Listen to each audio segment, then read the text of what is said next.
We're back in action tonight on the south side of Chicago, Illinois. A beautiful night for baseball as the Indians will try to even up this 4-game series against the Chicago White Sox. Tribe took a tough one, a gut punch last night as the White Sox were able to walk it off in the bottom of the ninth. Hi again, everyone. Matt Underwood alongside Rick Manning. We've got a tremendous pitching matchup tonight. Rick, this is the kind of game you get up in the morning. You can't wait till the ball game starts. Shane Bieber, Lucas Giolito. Let's start with Bieber. We know he's the reigning American League Cy Young Award winner. Arch, we know he wants to try and get deeper into the games, but it's not his fault. The opposing hitters can't put any of his pitches in play, so the pitch count gets piled up on him. 24 punch-outs already in his first 2 starts. Yeah, but, you know, the one thing about Shane Bieber, he's going to keep you in the ball game no matter how many pitches he throws. But in his first 2 starts, 12 strikeouts in each one. The one thing, though, he does not have a win yet. He kept his team in both ball games, so we're looking for that. But Shane Bieber has done one thing since he's been here. He's been a road warrior, and hopefully he's going to come out in Chicago tonight. And you're right, this could be one of the best matchups we see all year long. He has 21 wins, and that's the second most since 2018. Only Verlander is ahead of him, but you see Giolito right behind him. Some really good pitchers up there, but we're looking for a win for Bieber to even the series up at 1 apiece. Yeah, this is just the 3rd time that Bieber and Giolito will match up. Neither pitcher has figured into the decision in their first 2 head-to-head meetings, and Giolito, like Bieber, can punch a lot of hitters out. 18 strikeouts already for Giolito. Restructured himself a couple of years ago with his arm angle. He shortened it up, and I'll tell you what, he became awfully tough. In his 7 starts against the Indians, 2-2 with a 2.62 ERA. Awfully tough, but a great changeup because he mixes it up with a high fastball. He goes with the slider as well. You can see the changeup. 12 strikeouts so far this year on that changeup. The 4-seam fastball, he will elevate, get it above the belt. This should be a great matchup. I'm thinking whoever can score first may have a pretty good opportunity to win this game. Well, then you don't want to miss any of the action. The first pitch is just moments away. We're going to check in with Andre Knott when we come back. Cleveland Indians baseball is brought to you by Spectrum Mobile. Spectrum Mobile has unlimited talk, text, and data. Save up to 40%. Go to SpectrumMobile.com today. By your local Toyota dealers. Visit buyatoyota.com. Toyota, let's go places. And by Chevrolet, the Chevy Network dealers.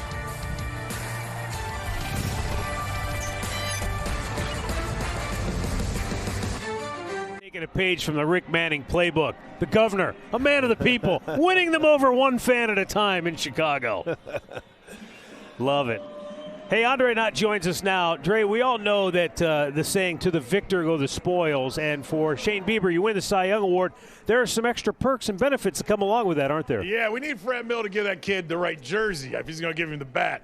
We'll get Rick to work with him on that later. When you talk about Shane Bieber, he became the darling of baseball last year. He was the best pitcher. He won all the awards you could win. We know that he won the Cy Young Award. So when I sat down with him during spring training, I go, what was the coolest thing or coolest person you sat down to talk with? And I'm glad we just saw Fred Mill give a bat to a kid, because if you remember, Shane Bieber was a huge Angels fan growing up.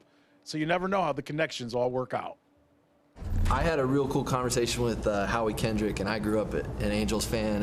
And I know he was joking, but you know, he had an incredible career, and I was a huge fan of him growing up. And he was joking around, but he was like, "Man, I retired because I didn't want to face you." And I like I said, I know he was joking, but we shared a special conversation, and I let him know, you know, I was a big fan and appreciated all that he did in his time and in his career, and I'm hopeful to, you know, replicate some of that career success and leave a lasting impact like he did. You know, last night we talked about Tristan McKenzie and how he wasn't just happy to be here. I think tonight you look at a guy like Shane Bieber who's not just happy to be a Cy Young Award winner. He wants to be more, and I think that's the greatest thing about him. The fire still burns. He wants to do this for a long time, gentlemen, and matchups like tonight are what we'll remember about his career. He's gracious, he's humble, but he's tenacious. I was going to say, what a very humble young man, but you know what? It starts with his work ethic. Nobody works harder than him, and they want the rest of this staff to follow what he does. Great person, great competitor. Should be fun game tonight. Hayes in the barn. Time to go hunting.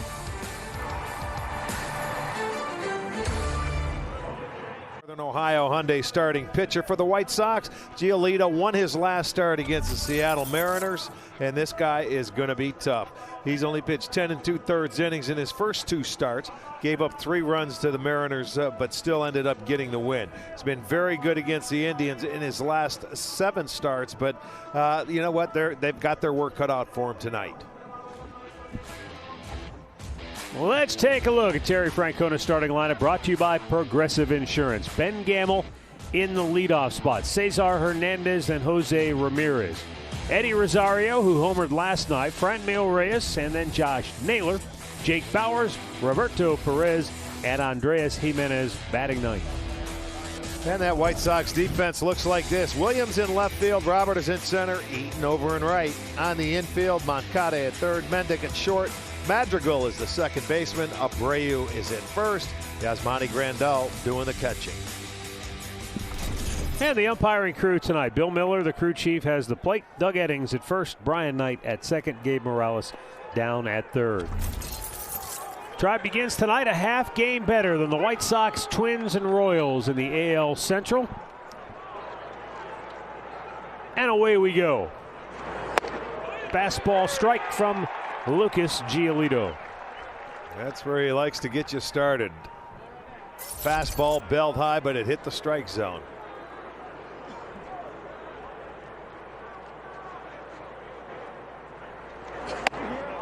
Terry Francona divvying up the playing time in center field, so Gamble just his 9th at bat on the year.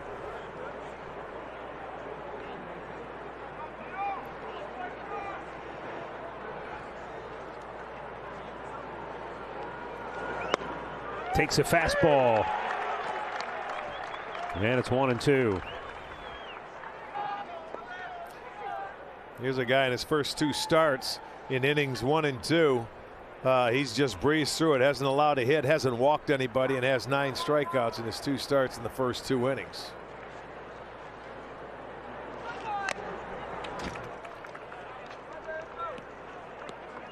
There's a little slider there.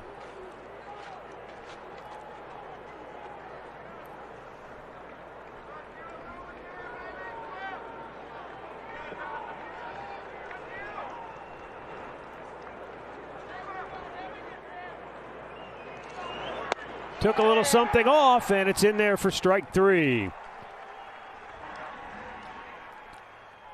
There's the changeup we were talking about.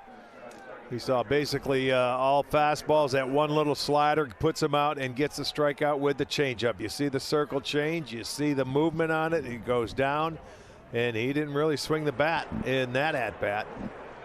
Out number 1. Cesar Hernandez. 0 for 3 last night with a walk.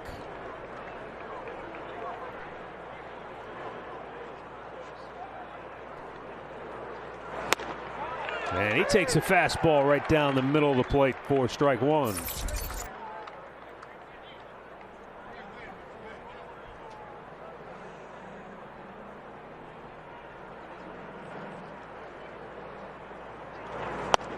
Tried to check.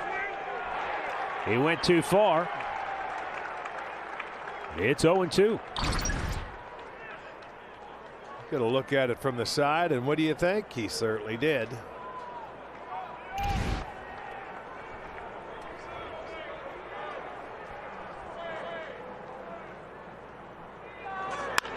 Shoots it foul left side.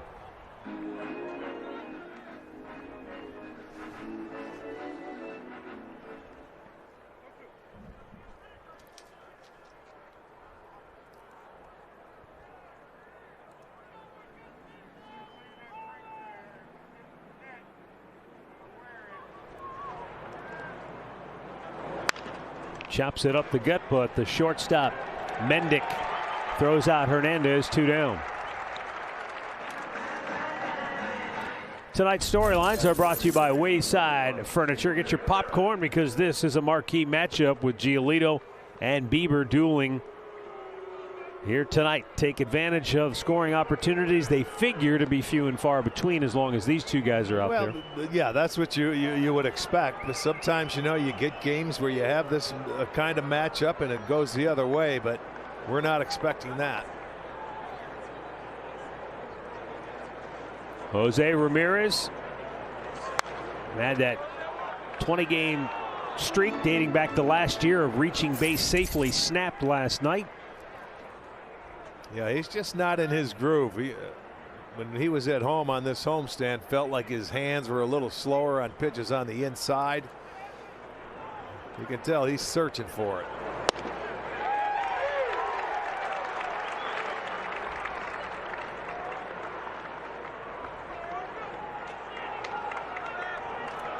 Giolito quickly ahead, 0-2.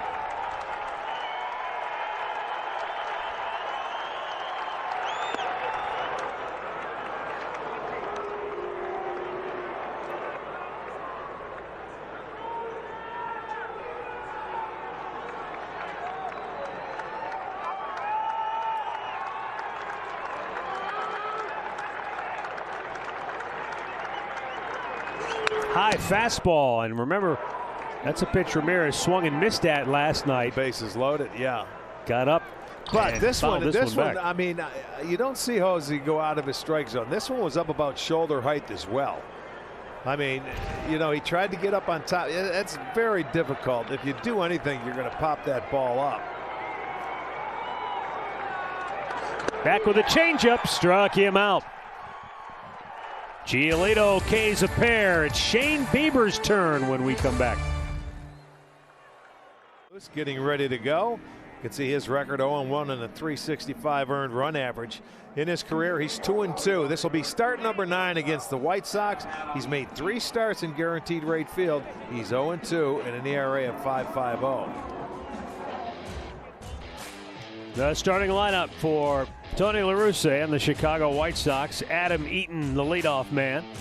Luis Robert in center field bats second. Then Jose Abreu, the reigning AL MVP. Yohan Moncada, Nick Williams, and Yasmani Grandal in the middle. Jake Lamb, the DH. Nick Madrigal and Danny Mendick batting ninth. Here we go as Bieber winds it up, and his first pitch is a fastball strike to 32-year-old Adam Eaton. Eaton re-signed with the White Sox, a 1-year deal in the offseason. I like to call it the trade that keeps on giving if you're Chicago, because right. When they traded him to the White Sox or to the Nationals back after the 16 season, they got Dane Dunning, Reynaldo Lopez, and Lucas Giolito in return. And Lopez is down at the site. Yeah, so he could be a guy. And then a very good starting pitcher. And then he comes back home to sign for a year. And Dunning went to Texas to get Lance Lynn. Wow.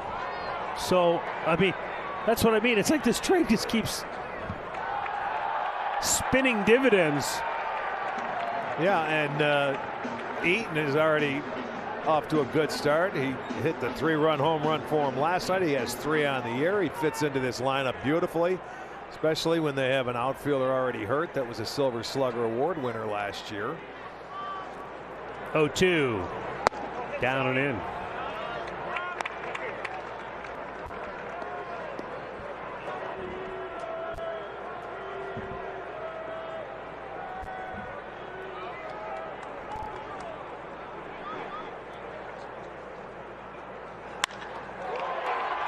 To left field, back is Luke. Oh, nice catch by Rosario, just shy of the wall for out number 1. Well, he knew he was getting close to that wall. You see, it's a 4-seam fastball, and Eaton stayed on it. Put a good charge into it, and Rosario knew he was getting close, but he gets it about a step before he gets to the wall. So that'll be out number 1.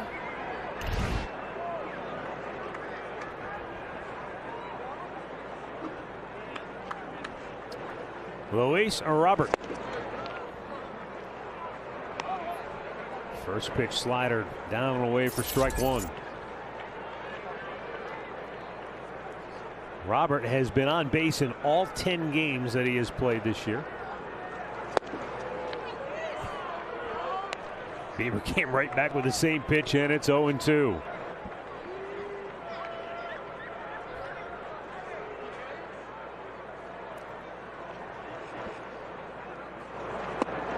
Why not try it again? Only that time he was able to hold up.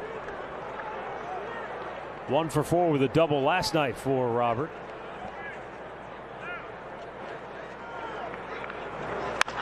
Weak ground ball to short. Jimenez throws him out, 2 away. Take a look at the Indians defense tonight behind Shane Bieber. Rosario's in left, Gamble in center, Naylor over in right, Ramirez at third, Jimenez is at short, Hernandez at second, and Bowers at first, with Perez behind the plate.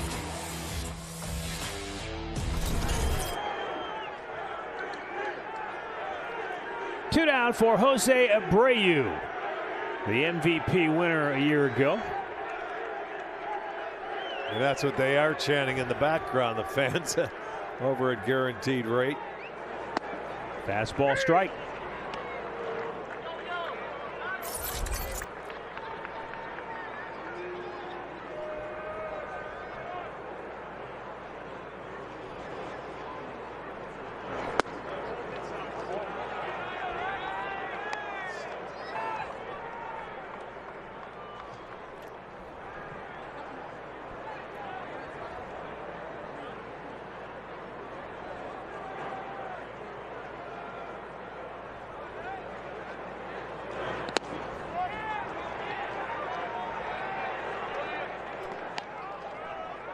Great matchup here with the Cy Young Award winner and the MVP.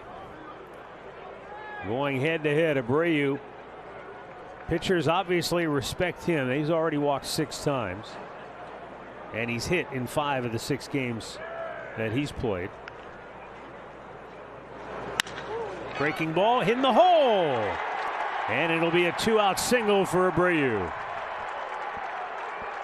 That shows you what kind of hitter he is. It was a really good breaking ball by Bieber, but he stayed back on it and ends up getting enough of it to get in the hole. And he really is a tough hitter when you get runners in scoring position. If Jimenez comes up with that ball, not sure if he would have been able to get up and throw it all the way over there in time, but it'll be a 2-out single. And now Yohan Moncada, who's been off to a sluggish start but had 2 hits last night.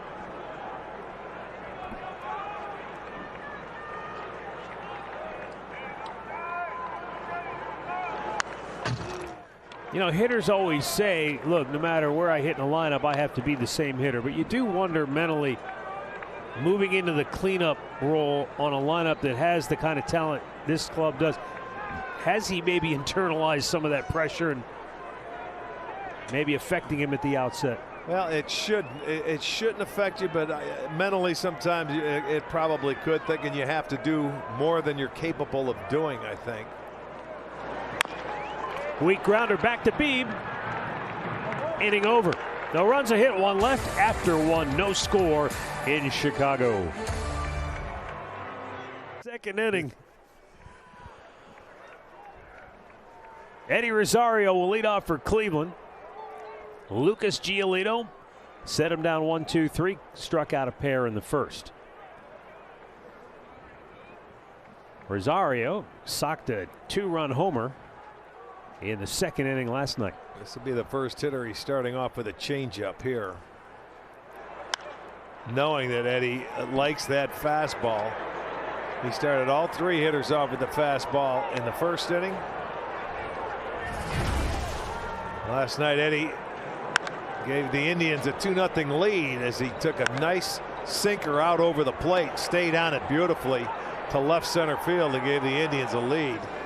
His second home run, first homer off a left-hander. That was a really nice swing.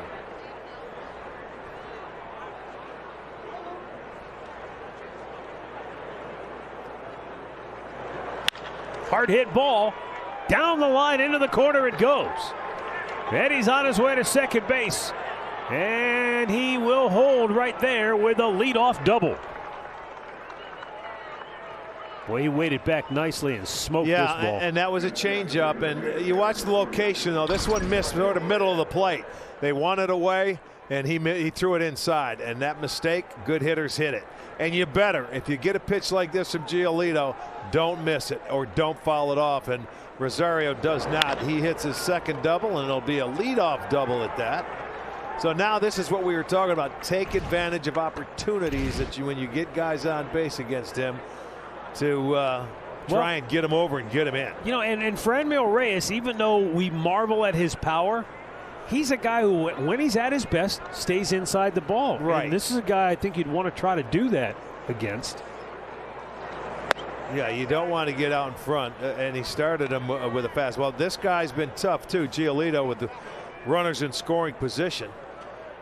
You know, 196 average going back last year, which was 5th lowest in the American League. So he doesn't give in, and hitters probably help him out a lot. Good pitch.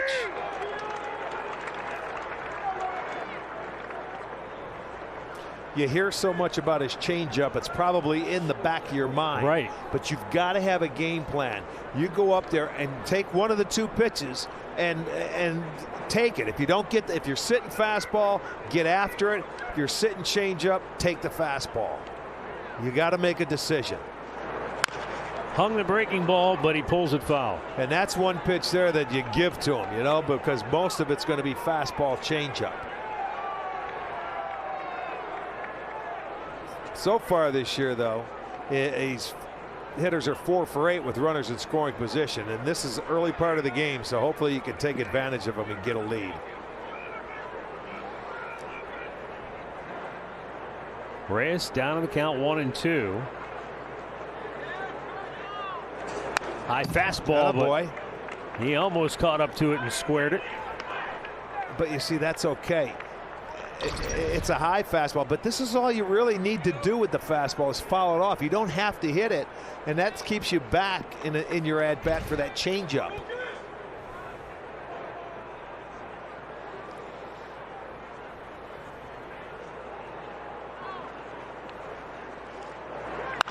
Another breaking ball, and Moncada makes the play on it behind the bag for out number 1.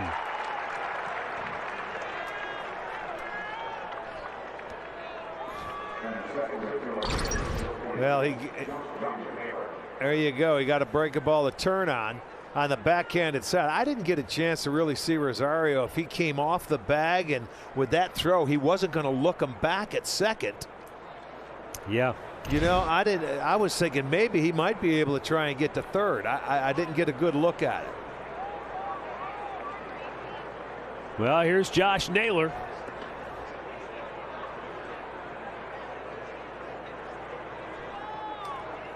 Naylor 1 for 4 last night with a double. First pitch changeup, and it's down low.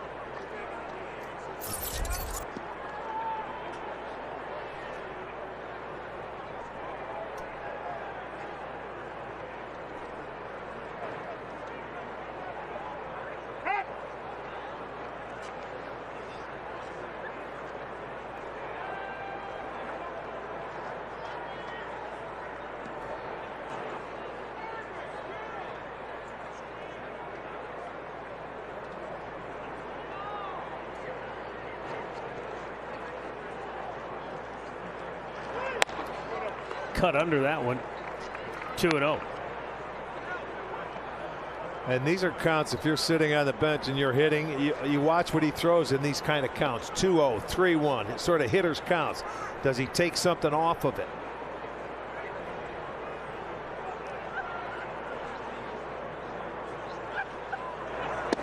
Yes, he does. Changeup. Now that you file it back if you're a left-handed hitter, because they have the most problems with him. And it's probably because of that pitch he just threw. Last thing you're probably thinking is 2-0 changeup, especially if after the first 2 pitches were soft stuff. There's the fastball, and he pops it up. See, gets hitters just throw the bat, frustrate themselves. You got to pick one of the 2.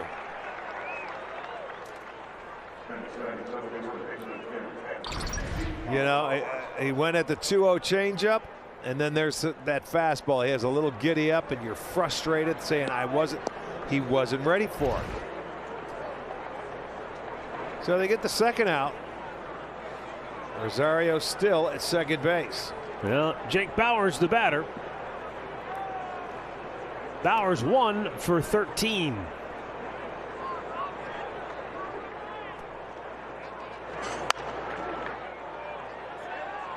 Had a first pitch fastball, but fouls it the other way.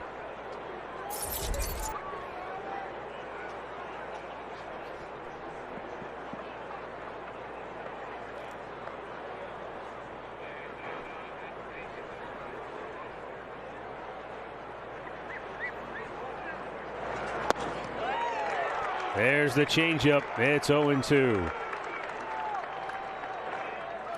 This one had some pretty good movement to it. Watch that thing just disappear at the end.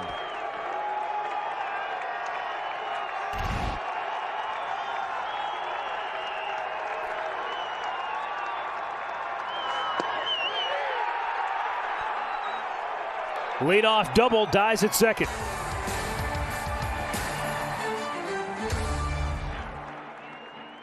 Second inning, let's take a look at Shane Bieber's 24 strikeouts on StatCast 3D powered by Google Cloud. Now he gets more of his strikeouts on his four-seam fastball, but the knuckle curve is in there, the slider. We know he's got outstanding stuff. He also has a changeup that he uses occasionally to the left-handers.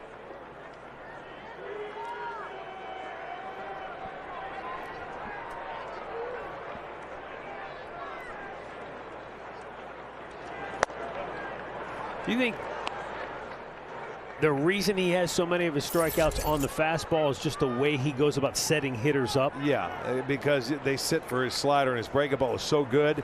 That's what they look for when they get to 2 strikes. And then all of a sudden the fastball, bingo, boom. it's by you. Yeah, exactly. One down, stat of the game brought to you by Buick. So Bieber has gone 14 consecutive games, striking out 8 or more. Yeah, that's, he's a guy, and we talk about it, Andre, we mention it, he would like to pitch deeper into the game, but when guys swing and miss, it's not his fault. Well, that's what I was going to ask you. Or can't put it in play early in the count. Earlier in the count. Is his stuff too good that that people don't get to him earlier in the count? No, it's hard to figure out. It's almost I don't know if they're sitting on spin or like that early in the count. Why are you going to swing? And he can throw his breaking ball for strikes. And what did he get most of his strikeouts with last week against Detroit? They were all looking at fastballs. Right, because they're sitting on the breaking ball. But you know what? Maybe if he went more fastballs early, he'd get some balls put in play. I don't know. It's hard to tell. Right at Rosario, who had to jump and makes the catch. He was fooled right there on that one because it looks like he just slapped at it. It looked like, look at it. He knew he was lucky to catch that ball. Yeah, you're right. He pointed to his head and said, that ball had more giddy up than I realized. It sure did, because watch the swing. But it was up there, and look at, he just flicks his bat out there to put it in play, but Eddie thought it was going to be in shallower. That had some spin on it, didn't it? And it almost got over his head. But I talked to Tito about this with Bieber and getting deeper in games. And you know what he said? He goes, we got to stop trying to fix him. He's fine. Yeah, right. He says, I appreciate that he wants to help the bullpen. There was a fastball first pitch there, but it was paint, so they couldn't hit it, and he painted the corner. Not much is down the middle of the plate. No, exactly. He gets 3 That's a outs good inning. On 9 pitches. I like that.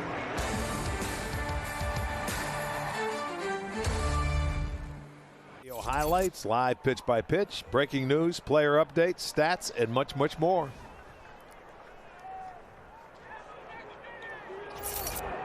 Third inning. Roberto Perez will lead off for Cleveland. 0 for 3 with a walk last night. All right, how's our matchup looking so far? Combined, the two pitchers for the first two. 50 pitches, 40 strikes. As advertised so far.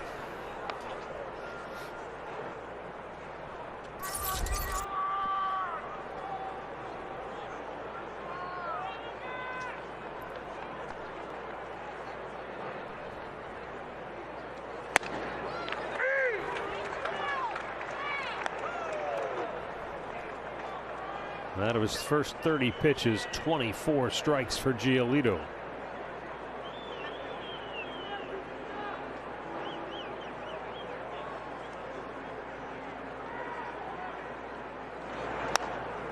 It's fastball, changeup with an occasional breaking ball, but I mean, yeah, it's that's what I'm primarily. saying. That's why I say you look for one of the two, Right. either the fastball or the changeup. Until you get to 2 strikes, then you may see a little spin, but he's predominantly the fastball changeup.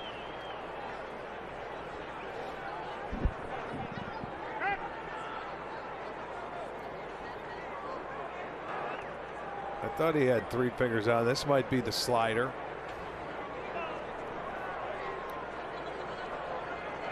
Trying to expand it. Let's see. Yes.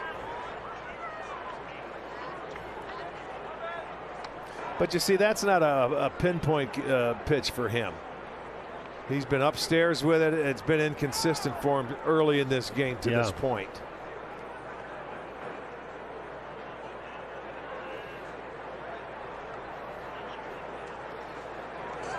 Fastball hit on the ground right at the shortstop, Danny Mendick. 1 away. Let's bring in Andre Knott. You know, Matt, there's been a lot of talk about Tony La Russa being the new change with the Chicago White Sox, but maybe the biggest change has come from their pitching coach, Ethan Katz. He's one of these new pitching gurus off of the West Coast who's kind of sped his way through the minor leagues to get to the major leagues, guys. And the one component that he has that probably got him quicker than others is the guy we're looking at on the mound for the White Sox. He was his coach in high school. He coached not only Lucas Giolito, but he had Jack Flaherty, Max Fried, who are all #1 pitchers in the big leagues and starting tonight, Arch. Yeah. I mean, I don't know if we can look that up. Do you think there's ever been a guy that's coached 3 guys that became #1 starters in the big leagues? I don't think so. That'd be tough to do in high school. Right. No, that's hard to do. And how about today? They're all pitching on the same night. And they're all pitching right now. And they're all very good pitchers. Yes. Think about how rare it would be to have 3 major leaguers off the same high school team. Out of the same high school. Let alone 3 pitchers. And I mean, you're talking generations, but on the same team coming up through high school. Well, imagine being a high school team that had to show up there to play. I'll tell you what, he better have won that division and the states and everything. Pretty sure. I got a lot on him, but here's the one thing I wanted to run past you guys first that I think stands out about him and what we see in Giolito. Basically in practice, because he said he knew he had a great team and he had pitched in the minors and he knew how baseball worked. He made his guys practice 3-2 pitches, Arch. But the key to the 3-2 pitching, he told them they could not throw a fastball. So in practice, he said, you can't throw a fastball 3-2 count. You need to find your secondary pitch. And he says his pitchers hated him. And then they made him do it in games for a little while, and they lost some games because of it. But the point that it made was you better have a secondary pitch that you rely on just as much as your fastball. Yeah. And it made them all in the big leagues. Well, a pitcher's dream is going into the World Series, bases loaded, 3-2 count with a hitter up and throwing the slider to strike him out. Exactly. Not a fastball.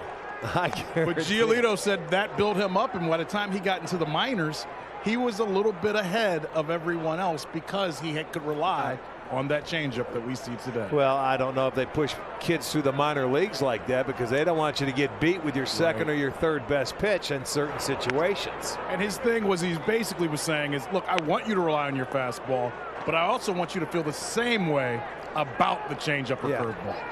Good at bat here for Andres Jimenez. He's worked the count full with 1 out here in the 3rd inning. Giolito had him down on the count. And he strikes him out with that changeup. There's your 3-2 change. 4th strikeout. First time through the lineup, and that's another good one. It's 82 mile an hour, and that's pretty much, I wonder if any of Dallas Keuchel has rubbed off on this guy in the last couple of years, because that's basically how he pitches. We saw him last night, too. And, when you're talking about throwing a good changeup, they both have them. And we're going to see a lot of them this year. So hitters are going to have to make adjustments and sometimes be ready to sit on the changeup. Well, first time through the order, man, he's pitching from in front. 7 out of the 9 hitters. He had him down either 0-2 or 1-2. That's pitcher's dream right there. Sure it is. And don't miss that one. When you do get the fastball, you have to put it in play. And that's something that this team has done a lot early in the season. They fouled off fastballs that they've had to hit.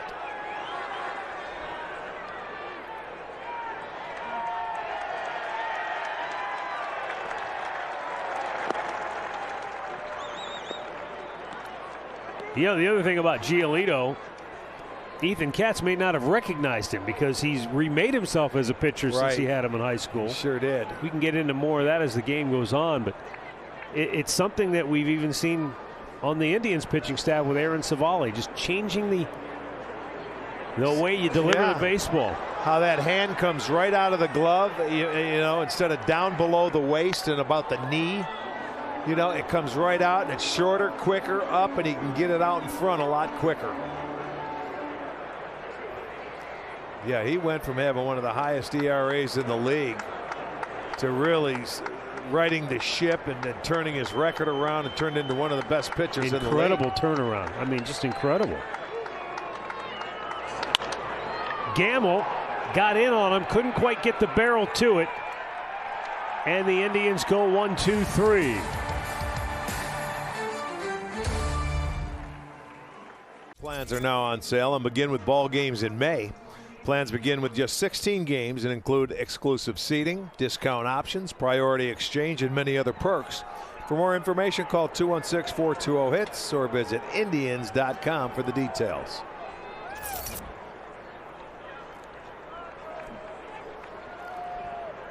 Shane Bieber facing Nick Madrigal to open the bottom half of the third. No score in Chicago. First pitch curveball and a beauty, in for strike one.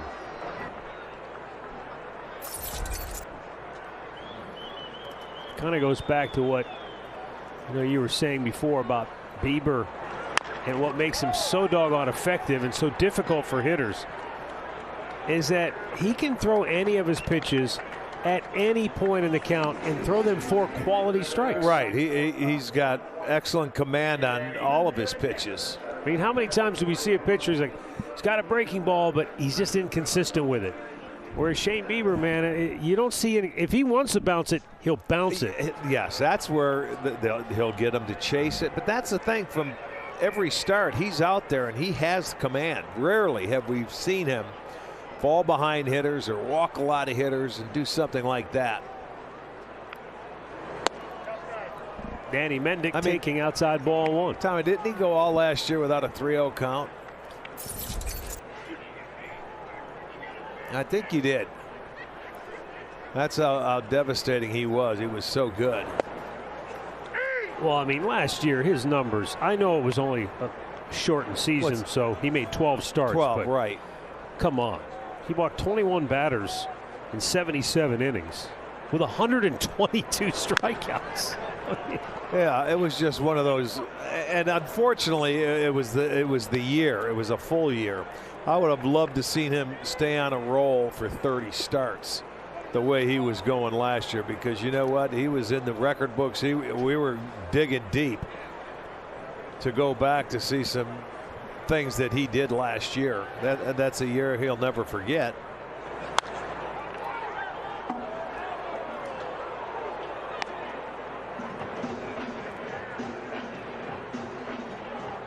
Arch, it's funny you bring up you wish you got 30 starts last year, because and I agree, because some have talked about, does the Cy Young Award mean nearly as much because it was a 60-game season, and some say, well, you didn't pitch against every team. Right. And Shane, when he smiled and he goes, it's not like I was ducking him and not like I didn't. Right. It's not his fault. Right. He's like, I wanted to play against everyone. That's what I'm saying. I wish he had 30 starts. Second hit of the night for Chicago. That breaking ball hung a little bit, and Danny Mendick did what you're supposed to do. Turned it around. Yep. Hit Kept a line the hands drive. back. There's the curveball. Stayed back on it nicely. You mentioned keeping your hands back. The next batter of the game, Adam Eaton, hit a changeup as a home run out yesterday. Frank Menachino, the hitting coach for the Chicago White Sox, has been working with that because he's been honest with him. He's like, you're losing a little bat speed. You need to keep your hands back and use your hands a little bit better. He said because they've been working on that, that's how he was able to keep his hands back yesterday and hit that home run on the change. Yeah, well, that's a good way to go instead of trying to cheat and get out there a little quicker. They're spreading him out more. He saw one too many changeups, and the changeup he did see last night, it wasn't located. There you go. You go to Mendick right there, and he stayed back on it. He let the ball come to him. I found that interesting because we always talk about Abreu being a very good off-speed hitter. Yes, he hits them well. It seems like they're getting taught to keep those hands back so they can hit off-speed pitches. Close, they got him. Picked him off at first. Oh, man. Now Bieber's going to be happy. Now he's proud of his pickoff move, so he'll have one up on the guy that's starting tomorrow. Yeah.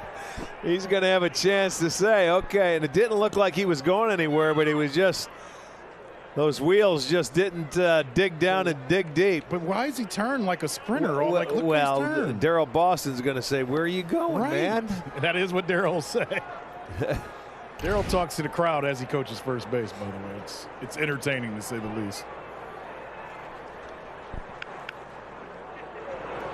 That's a nice little breaking ball. You know, it's funny, you're talking about with Bieber and the numbers he put up. You know what goes through my head is I want to go back. I want to jump in a little time machine, go back. I want to see Louis Tiant pitch in person that year when he had the 168 ERA. 68. I want to go see Sandy Koufax in his prime. Bob Gibson. Yes. I want to sit and watch them in their prime. I just would love to be at the ballpark and watch how dominant those guys were in person. Don't forget swing and a miss. And our own Bob Feller, too. I want to go back and watch Rapid Robert deal. Well, Shane Bieber picks one off, punches one out. He's sharp. All right, so Arch, both pitchers have faced 10 batters through 3 innings. So you're in the dugout.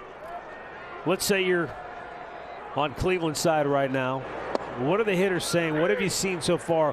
What adjustments are there to be made, if any? Well, I'm sure they're talking amongst themselves about what they want to do and what they should look for.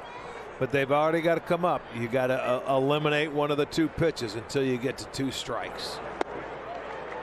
And now the second time through, you may see more changeups and then later fastballs, because the first time it looked like he was more fastballs early and then changeups late.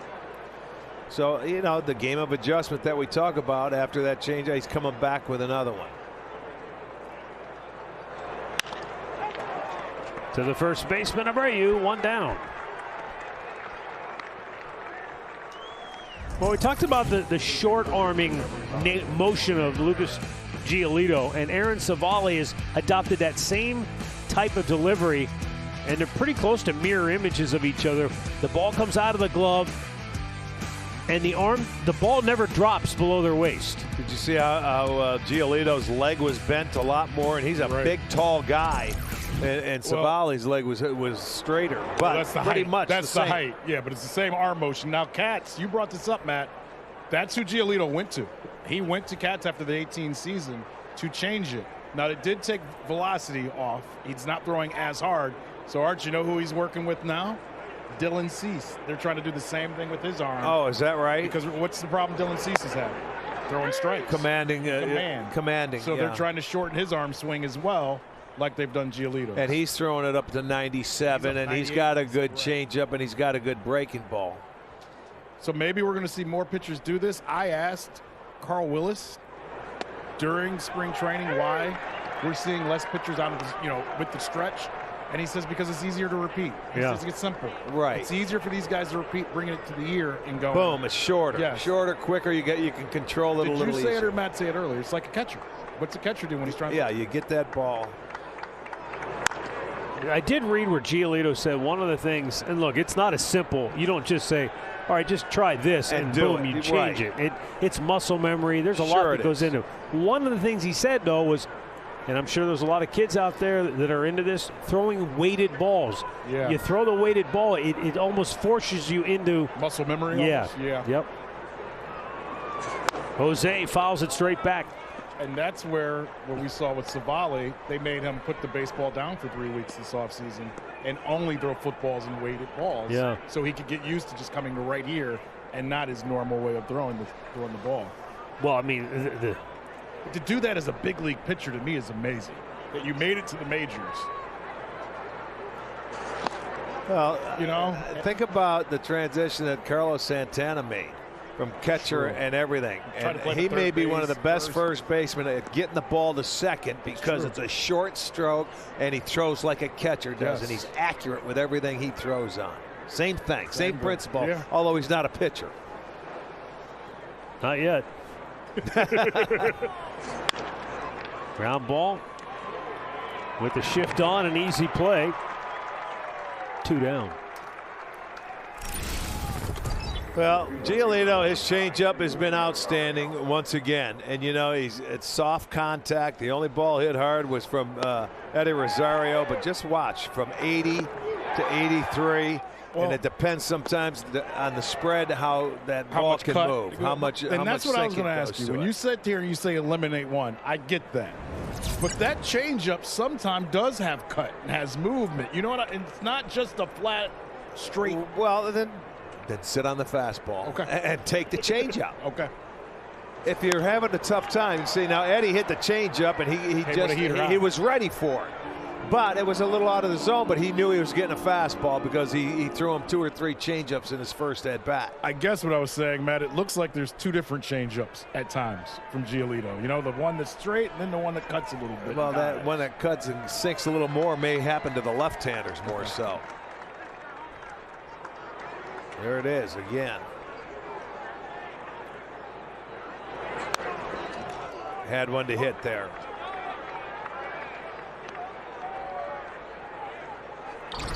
That was a slider here. Oh, but then a mistake pitch. Yeah, one of the few he's thrown, and it was one that Eddie wished he had back. 0-2 count with 2 down here, 4th inning.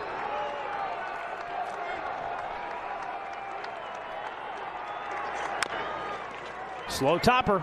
Tough play. He's going to get it. And it's going to be an infield single for Rosario. Snaps a string of 8 straight retired by Giolito. Well, this is one where you make a good pitch and you just hit it where they weren't. You know, Giolito was going to come, but the best guy that had a chance was Grandal, but couldn't do it. So, yeah, you like that. Those make you smile. You hit a line drive, and as hard as you hit one into somebody's glove and it upsets you, but you get one of those and you smile. I'm asking this because I know the answer. Does that make up for all those? No, Nope. never even. Nope. Never evens out. No, and the pitchers say they do. They're liars. The real arch comes out when you ask that. The pitchers are liars. Well, look, you're a great hitter if you get a hit 30% of the time. So you tell me they even out. They don't.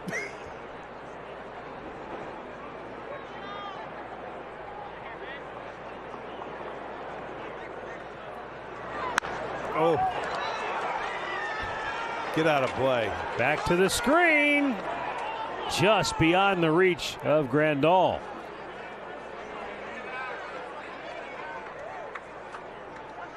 Boy, it just seemed like we threw the graphic up at 30 pitches. Yeah, we did. Already 24. He's at 60 and 45 strikes. Man.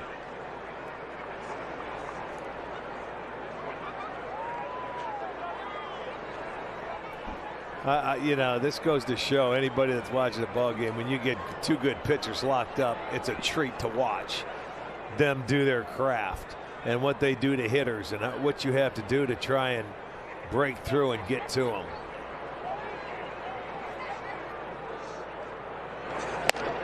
High fastball.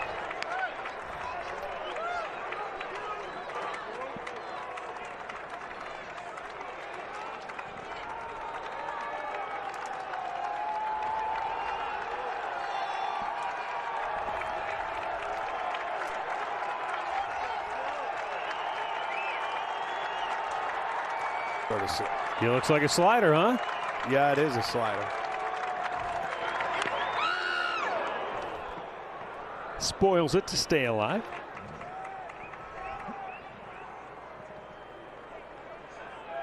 I'm a little surprised he would even tempt fate with this pitch. It hasn't been his best. It's an easy pitch to hang. Yeah, but Fran Mill did what you had to do, man. Just foul it off. Wasn't looking for it, I know that. Oh, they said he went. And Reyes down swinging to end the inning. No runs, a hit, one left. Still no score.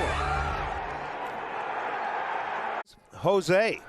You can enter the code at triberewards.com in the next 24 hours to earn your points. Tribe Rewards allows season ticket holders to earn points by redeeming codes online for exclusive merchandise and experiences.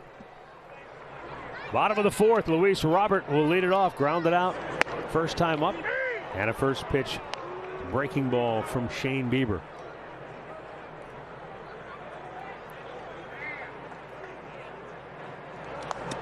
In tight and glanced like off went the off bat. his hand. I thought it did at first. But you didn't see him shake it, no. That thing had some run to it.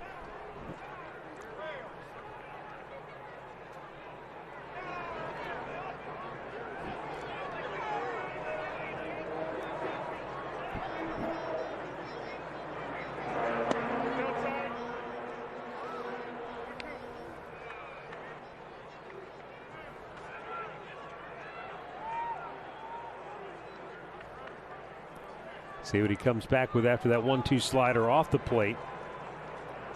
Slows the curveball down and strikes him out. I mean, he just works hitters over. Yeah. Now, if you're a hitter, what do you sit back and look for off Bieber? You know, if you can't eliminate any one pitch off him because you laid off his slider and he says, okay. And then Roberto says, okay, he wants to lay off of that. Let's slow it down and give you a bigger hump. Kia player profile, most runs batted in the big league since 2014. Nolan Arenado, numero uno, then Jose Abreu.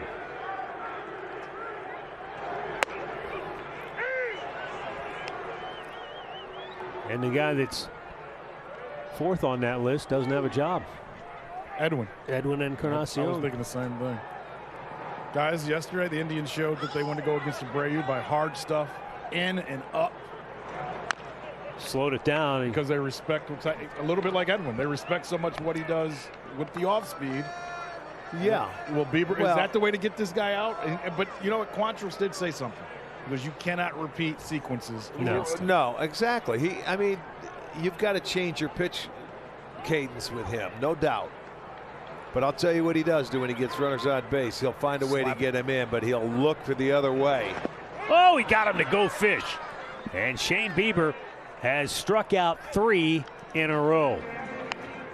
The train is starting to gather momentum. Yeah, this one had some teeth to it. And he went down, bounced it, and got him out on the front foot. Great pitch. Look at Perez get down there to block it.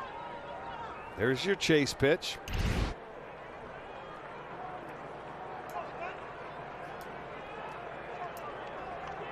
Yohan Moncada tapped one back to the mound first time up.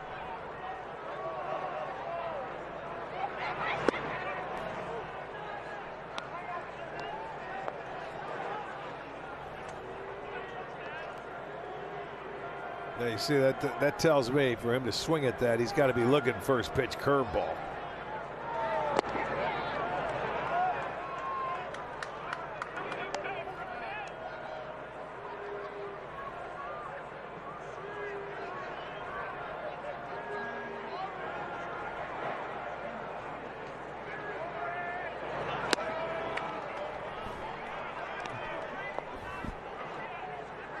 Backdoor breaking ball. Right.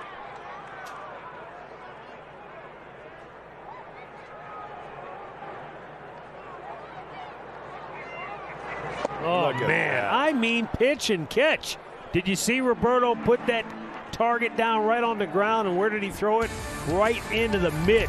Bieber has fanned 4 in a row, and we got a great duel in Chicago.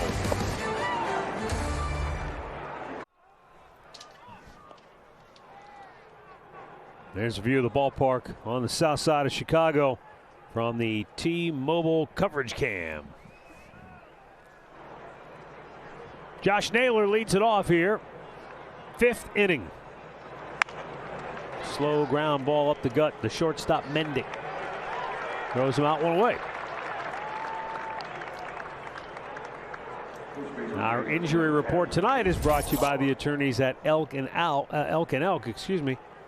Boy, tough break. I mean, Texter Fowler gone for the year with an ACL tear. Anthony Rendon. Matt, the Angels seem to have more injuries like that year by year than any other team. Don't they? It's unbelievable. And guys missed the whole year. Yes. Yeah, I agree with you. It's amazing. And they just signed, gives big money away to some free agents. Remember a couple years ago it was the pitchers. Remember Wilson? There was another big pitcher that they had that they gave him some money. He didn't last very long. It just seems that team always has that going on. Here's Jake Bauers. Fouling one out of play. I got a question for you guys. I know it's early, and Jake Bauers hasn't got a ton of at-bats. Chang hasn't gotten a lot of at-bats. They've played a lot of lefty starting pitchers, and it's given chances for the right-handed hitters to be in the lineup. Has that slowed down how you can actually figure out what's the best lineup for this team because they've seen so many lefties and no one has got and you've talked about the Tuesday, Thursdays off. There's no rhythm to this lineup right now. No, but it happens, to a lot of teams where you don't have games, and if you're a platoon player, you got to find a way to keep yourself ready. Period. Gotcha. There's no excuse. I mean, you can take all the batting practice you want. Sure, you're not in games, but Bauer strikes out. That's a half dozen Ks for Giolito, 2 away. Well, he got him to take a changeup on the first one and then elevates the fastball out of the zone here on his second at bat. So he's taken him to the cleaners in the first 2 ABs.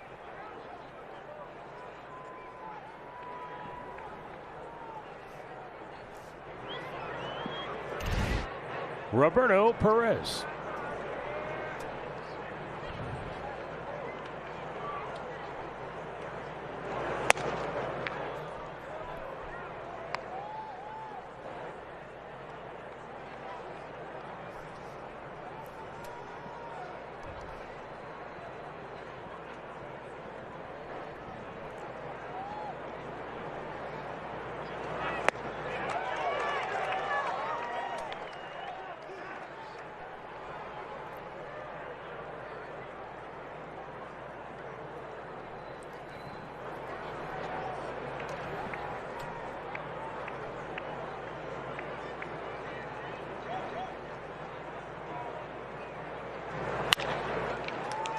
And again, Danny Mendick, he's been busy tonight, throws him out.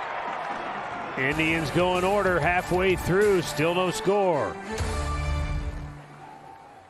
Cleveland Indians baseball is brought to you by the injury lawyers at Elk and Elk, proud partners of the Cleveland Indians.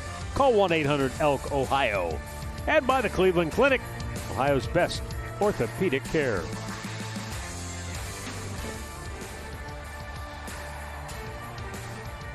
No score, bottom of the 5th inning.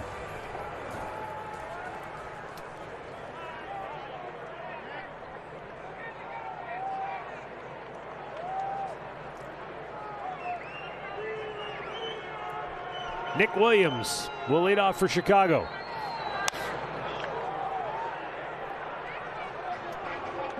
Shane Bieber has allowed 2 hits. A single to Jose Abreu in the first, a single to Danny Mendick in the third. Lucas Giolito has allowed 2 hits, a double by Eddie Rosario in the second, and an infield single by Rosario in the fourth. Shane Bieber has struck out the last 4 White Sox hitters in a row.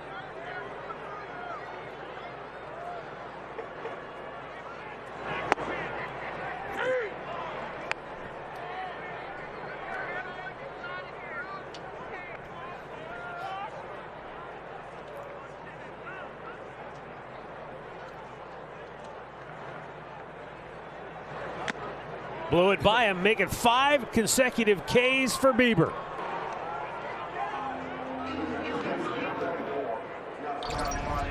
Well, it's just here's the fastball we talk about. Get to 2 strikes, and you see they're a little tardy on it. He elevated it, got a little piece of it, but goes right into the glove of Roberto.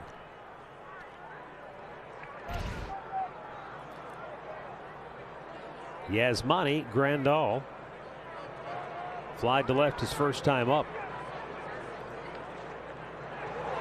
He got a fastball, and he got on top of it and hit it hard.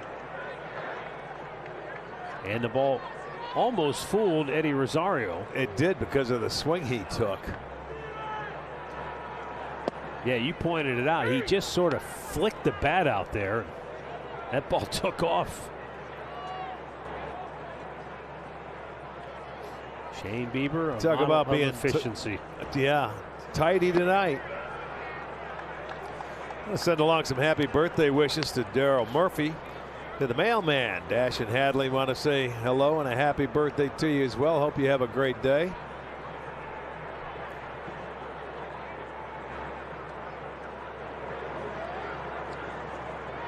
Two one. Oh yeah.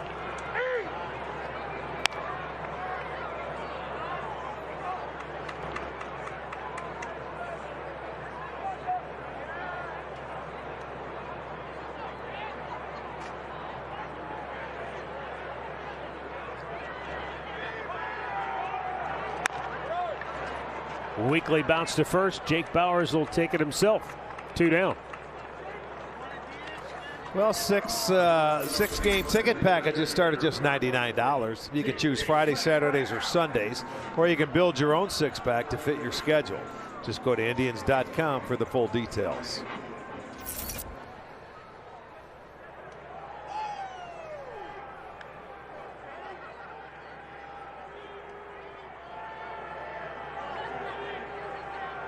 Jake Lamb ground out his only time up in the second inning.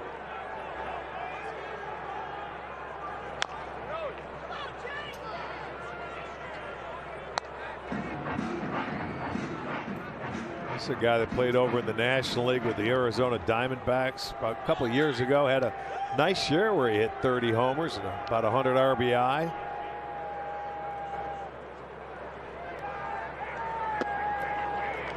Breaking ball, curveball, and a beauty in for a strike.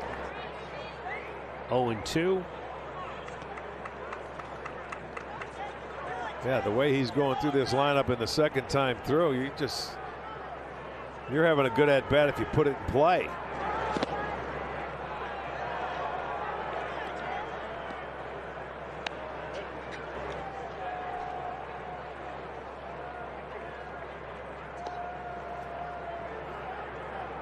With 2 strikes, I'm assuming he wanted to bounce that ball, but there have been very few balls that haven't gone exactly where he's wanted them to tonight.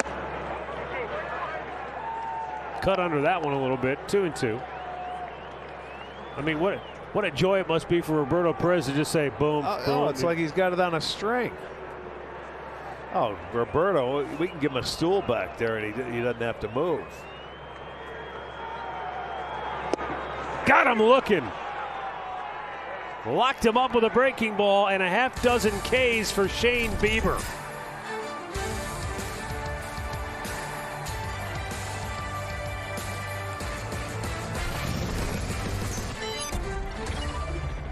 Tickets are now on sale for games against the Chicago White Sox and Minnesota Twins. And you don't want to miss out on the Yankees, their series coming at the end of the month. Get your tickets at the ballpark app, or you can visit Indians.com. 6th inning in Chicago, no score.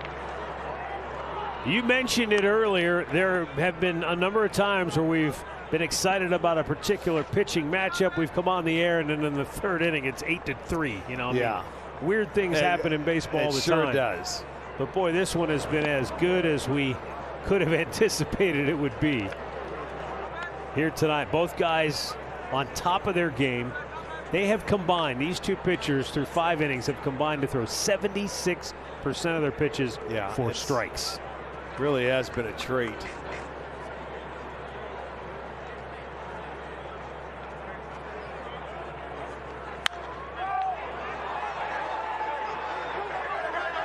Abreu. One away. Mid-game recap brought to you by your local Toyota dealers. Lucas Giolito struck out 18 in his first 2 starts.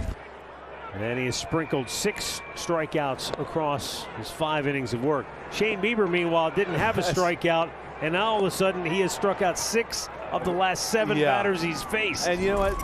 These 2 guys are showing you what pitching's all about. Adding, subtracting, keeping you off balance, and keeping the ball off the middle part of the bat. And they have both done it to perfection tonight. And the other thing that we come out with that, 0 walks from either starting pitcher. Not a surprise. Not a surprise.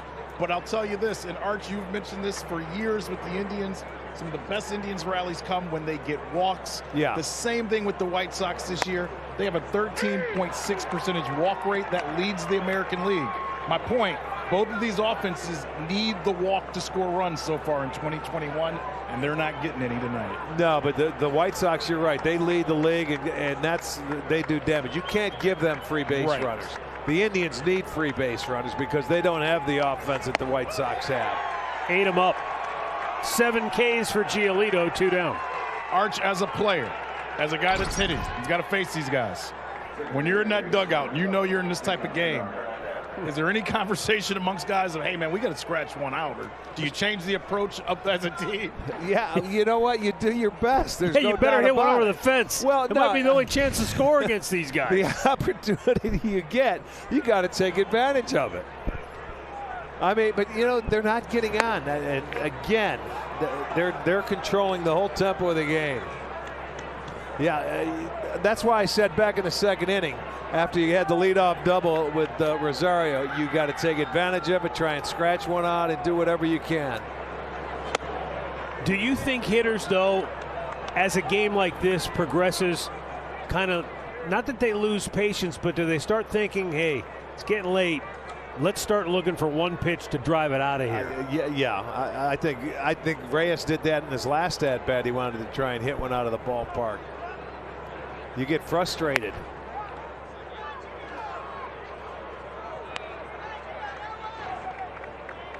It's hard to string hits together when when 2 pitchers are dealing.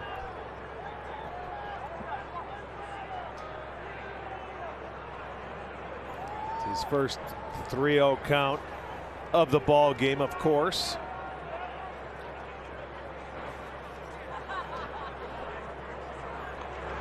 And how about that? There's your walk, just talking about it. But it comes with 2 outs. Well, before Jose Ramirez steps in, let's get a word from Cleveland Clinic. Cleveland Clinic. For the last 100 years and the next.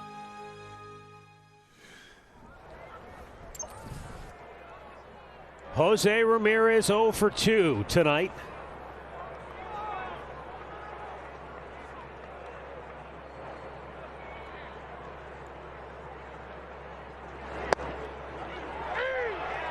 Cesar Hernandez runs well, but we've told you before, this is not a triples ballpark, and it's not exactly a given you can score from first on a double unless you really hit it perfectly and split the outfielders. Boy, he comes right back. Back-to-back change-ups, good pitches. Now as Ramirez down 0-2.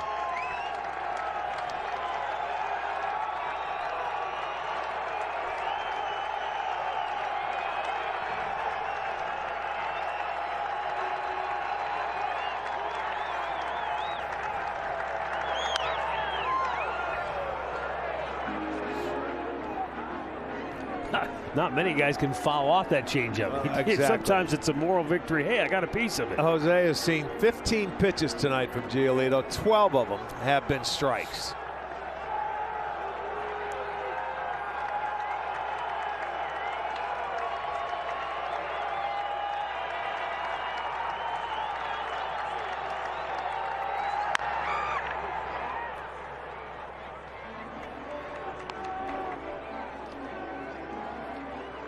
Jose a little upset. It looked like he had one to maybe put in play with authority. Not after the first 2 changeups. Then you're still not sure. You're still thinking he may come back with that changeup, but no, that was the fastball.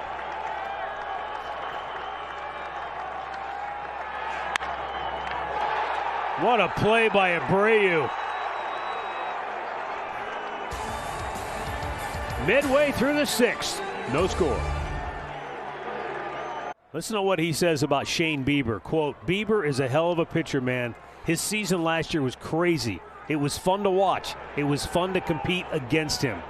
And you can see the competition, the brings fires out the best in both of these guys tonight. It brings out the best in you. When you know you're facing the best, you can't make a mistake and you can't give in. It's a treat. This has been just a great ball game to this point. He has struck out 6 out of the last 7 hitters. Shane Bieber goes to work against Nick Madrigal. I mean, he's getting better. He's getting more dominant as this game is going on. Second time through, one guy's put the ball in play. Make it 2. 1 away.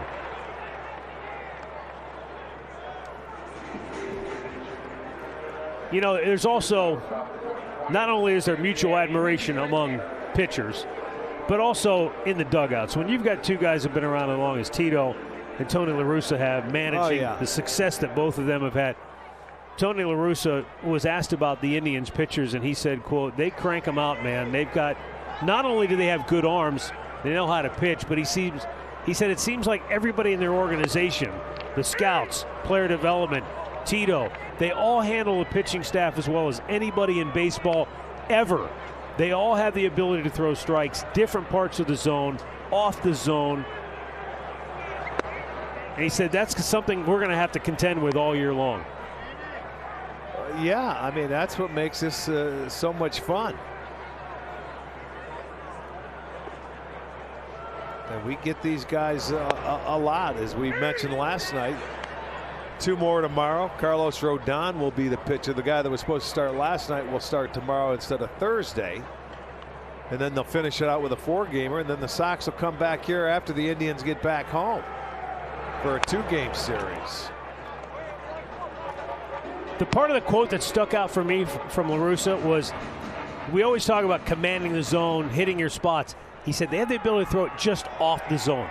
Those are the vexing pitches for hitters. They're just off. They're teasers like that.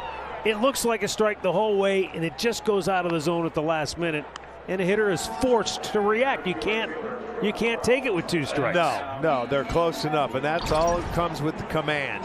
And it all comes when you get ahead of the hitter. That's when you can go off the plate. If you can get ahead of the hitter and then tease him with a couple of pitches, that's where the strikeouts come in. And that's like an offense. If you put up good enough at-bats, eventually your hits, you'll get some extra base hits and home runs. And get him in the top. How about that? He got him on the foot. They're saying he bunted at the ball. And they're saying no, I guess. I guess he said no, he didn't go. Okay, he wants to try and bunt, but he did pull it back and he did get hit on the foot.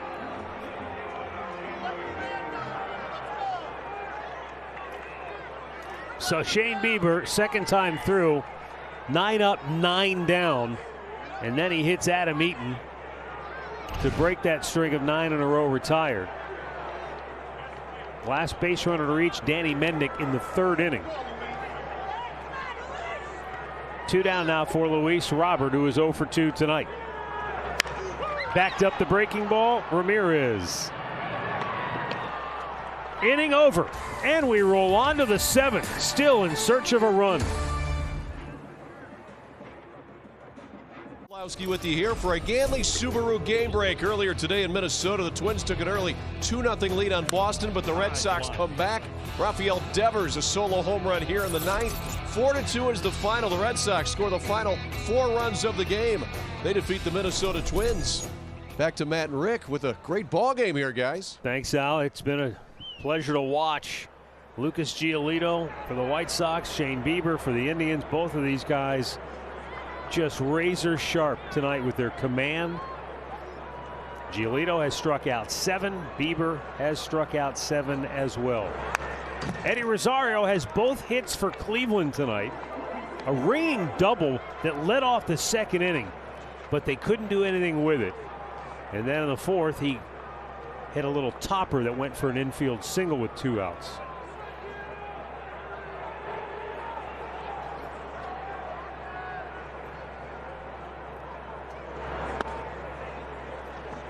He's one guy that really hasn't gone. I mean, he hit his changeup in his first at bat with the double, and then he topped the heater. But he hasn't chased it like a lot of the hitters have until there. Flips one into left center, but Robert able to make the catch for out number 1. And here's a word from Levin Furniture. Indians baseball on Bally Sports Great Lakes is brought to you by Levin Mattress, located in all furniture stores and in freestanding locations. Shop Levin's. Matt Underwood, Rick Manning, Andre Knott with you tonight. What a pleasure this one has been to call and watch. Franmil Reyes steps in for the Tribe, 0 for 2.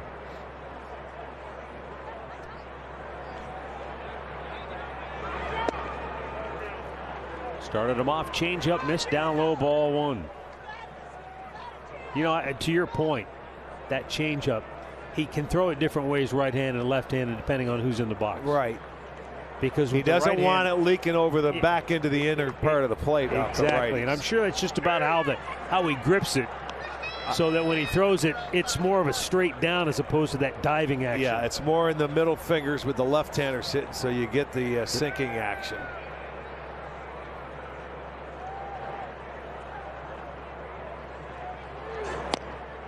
Ooh. That one he tried to overthrow, I think, a little bit.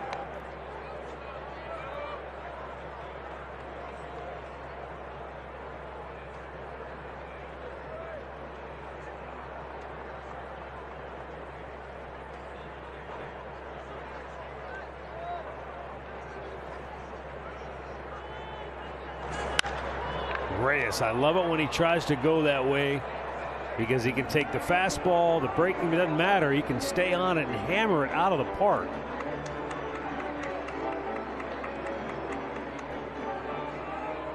Very likely the last inning of work for Giolito. Give me that fastball in and make it upstairs.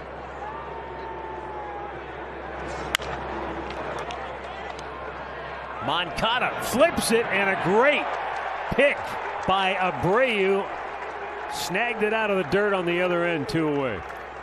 See, he has that knack. He gets rid of everything quickly, whether he has to or he doesn't. And I think it's because of the throw. But this time, his partner helps him out over there. Jose Abreu just makes a nice backhanded pick. Wow. But even if it's close, I mean, and sometimes, you know, you have to get rid of it quickly, but he does it no matter what ball is hit to him. And with 2 away, Josh Naylor 0 for 2 tonight, the batter.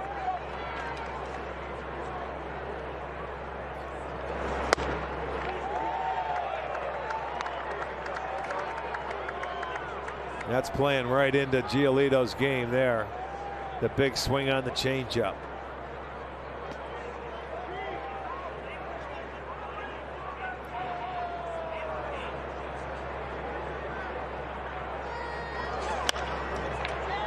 To left field, it's going to drop for a hit. So Josh Naylor goes the other way, and the Indians have their 3rd hit of the ball game. This is when Josh Naylor gets his hits, when he gets jammed and it seems like he fights it off and it goes the other way. And they wanted it upstairs, but he gets it down, and it gets down on the trademark. And look at him, he bloops it. He didn't even see it. You're right. He didn't know where that ball was, but it ended up going as a hit. Should get jammed more often.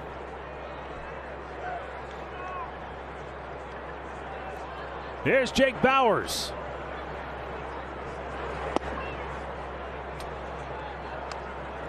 Bauers has struck out twice tonight.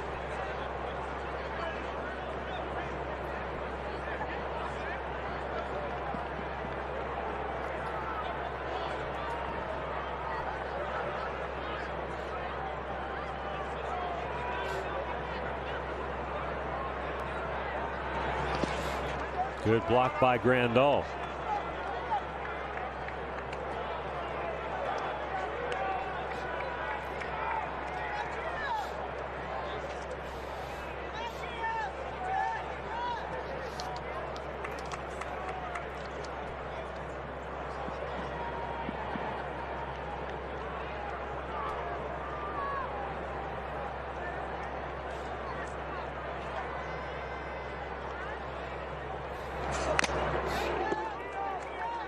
Giolito threw 87 pitches in his first start, 96 in his second start. And here tonight he's about to make his 100th pitch of the ball game.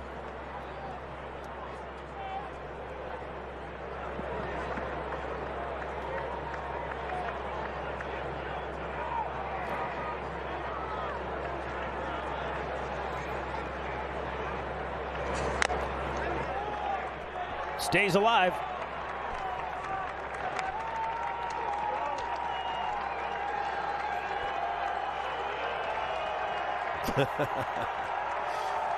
72% strikes for Giolito.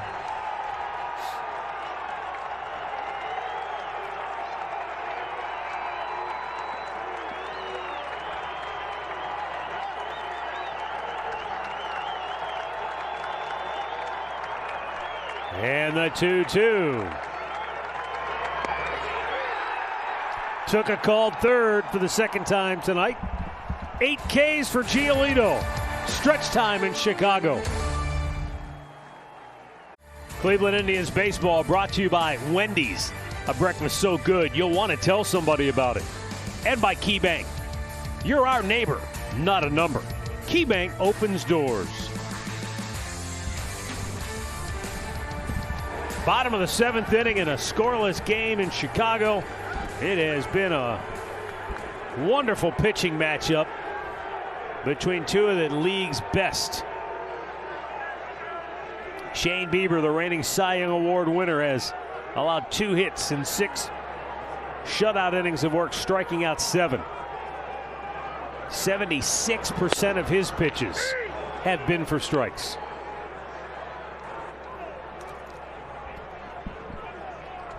Jose Abreu had an infield hit in the first, struck out his last time up.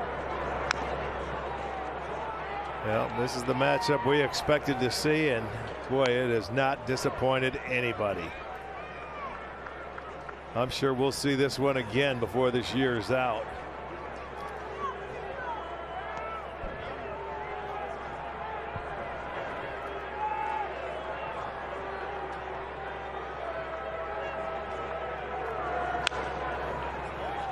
This guy still gets after that curveball in an 0-2 count. You look at Bieber, 17 of 21 first pitch strikes. He's got 12 0-2 1-2 counts.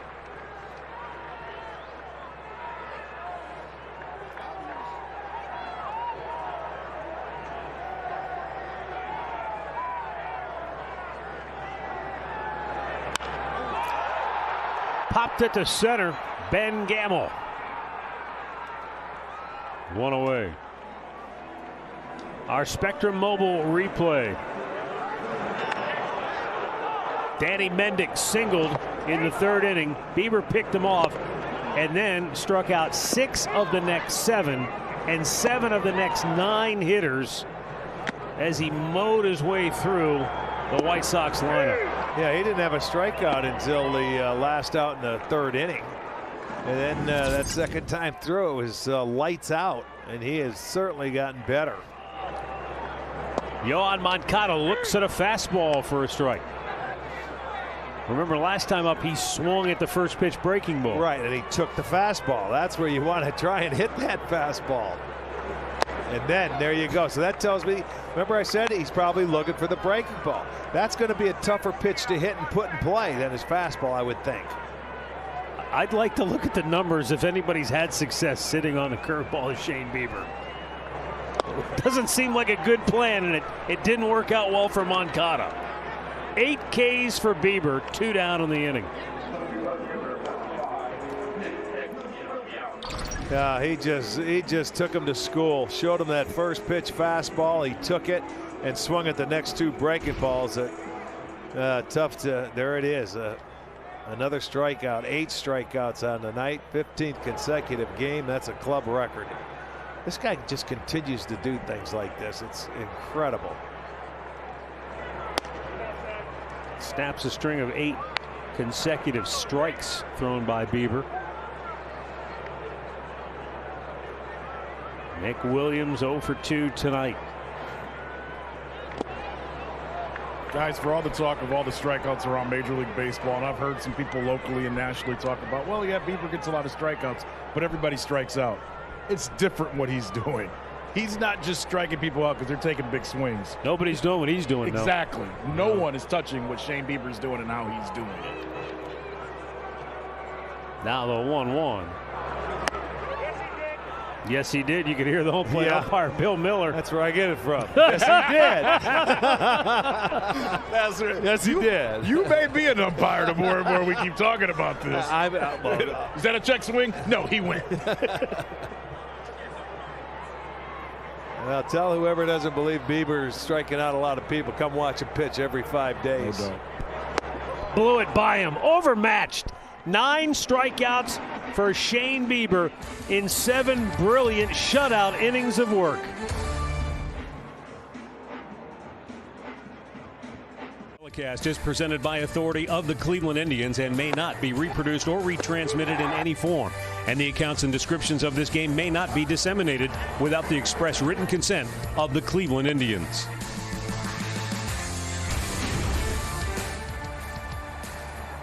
No score, 8th inning, and look who's back. Lucas Giolito. Just over 100 pitches on the night. He doesn't want to leave. I can't blame him. He has been in no trouble tonight whatsoever other than that 2nd inning, and it wasn't trouble. Both these guys have just been dealing. White Sox have action in the bullpen. Roberto Perez looks at a pitch down low. Roberto twice has grounded out to the shortstop.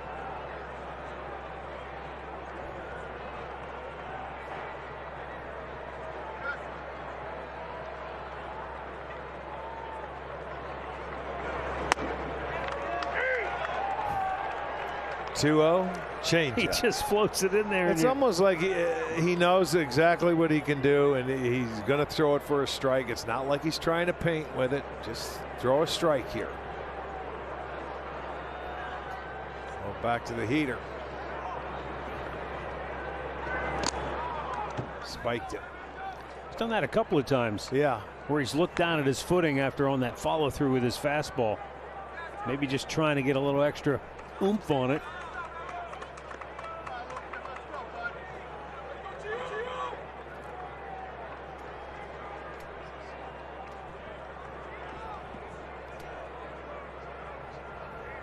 Not many times has a hitter even been in a good count like this.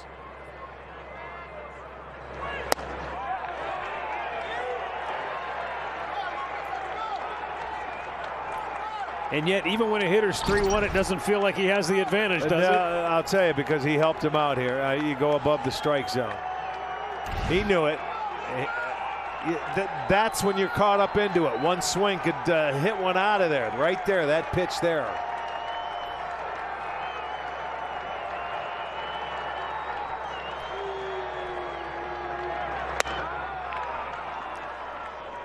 Second walk by Giolito, and that's going to be it. End of the line.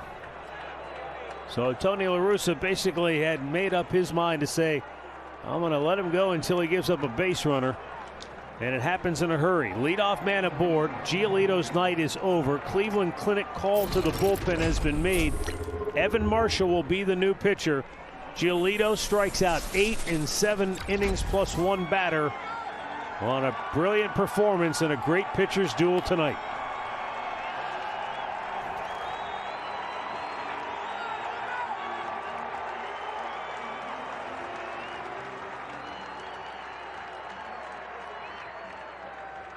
A tough act to follow. Whoever follows these two guys tonight. Marshall will be first for Chicago, 5th appearance on the year. Yeah, he went an inning in the third last night, had a couple of strikeouts, and got the big strikeout against Ramirez with the bases loaded. But back on again, and they're at the bottom part of the lineup. Jimenez going to be the hitter, then back to the top of the lineup. Ben, you got to play for one here, don't you? You would think so. You got Jimenez. We know he can bunt. Tito said he's really one of the best guys to handle the bat on the club. And they're pinching at third base, too. Abreu holding them on at first. You could try and go down the first baseline if you're going to bunt. Moncada, who we know has a good arm over there, can throw. You got Perez on at first base. So you may want to take it down the first baseline if he's bunting.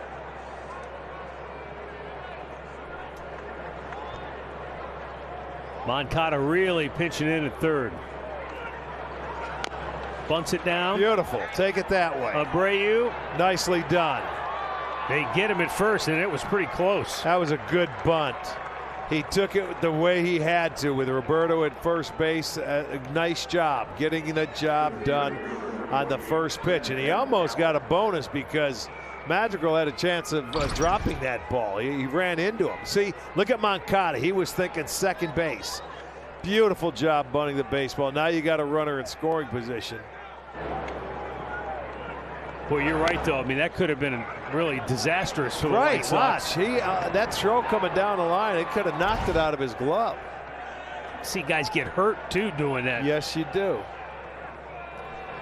So, runner at second base, Ben Gamel, breaking ball, strike one. He is 0 for 3 on the night.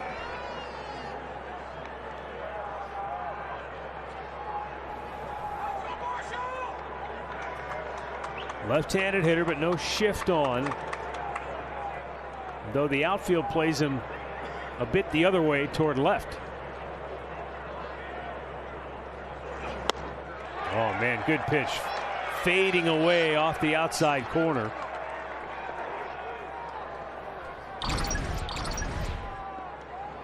There's that, he slings that changeup, and you can see how that movement goes down and away. He came out and got some big outs for him last night.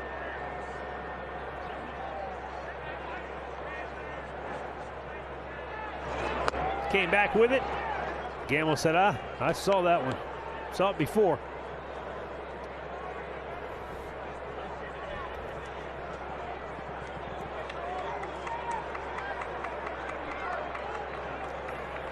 Giolito, the starter, can only watch now. And runner at second base, his responsibility. Oh, he got him to go fish. He laid off the previous pitch, but he gets him to go 2 down. Yeah, he expanded the zone. You're exactly right. The last couple of pitches he swung at, not even close.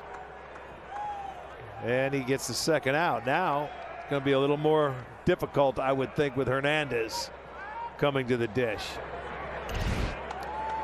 Cesar 0 for 2 tonight. He walked his last time up.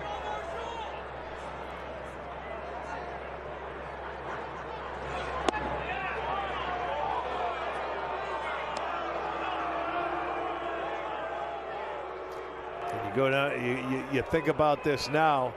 With 2 outs, Perez on second base really has to concentrate on getting that secondary lead. He'll be taken off at the crack of the bat. Mendick, the shortstop, kind of bird dogging him, trying to keep him close. Yeah, if you could keep him one step closer, it helps. I'll tell you what, these changeups are doing a number on this Indians lineup tonight.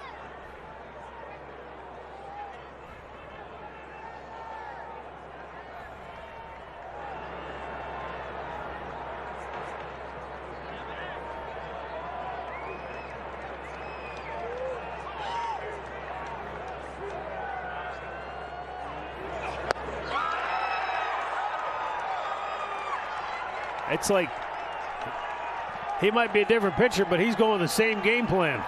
Why wouldn't you? And the catcher's sitting back there saying, okay, they haven't touched the changeup I've watched this tonight. act all night long. Right. Let's just stay with it. You know what? He did start him off with a breaking ball in that he didn't go, and then away. There's no reason to try and throw anything else in.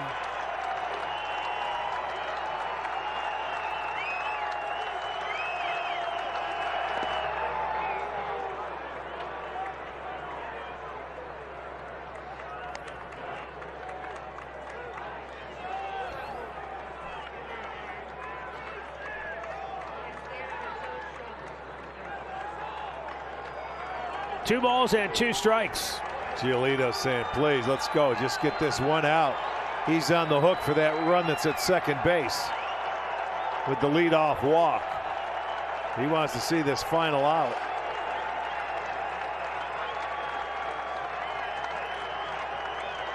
Here is the 2-2. Way off the plate and a full count.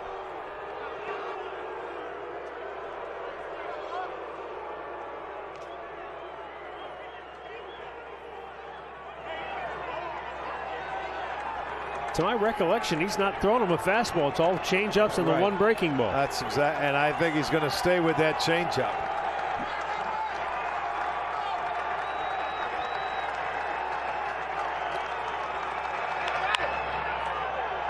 He did. Came back with a fastball finally, and isn't that something? The only pitch he hadn't thrown in that sequence, as we mentioned, and then he tries to sneak one by him, 3-2, but he was ready for it. That's the element of surprise, but not this time.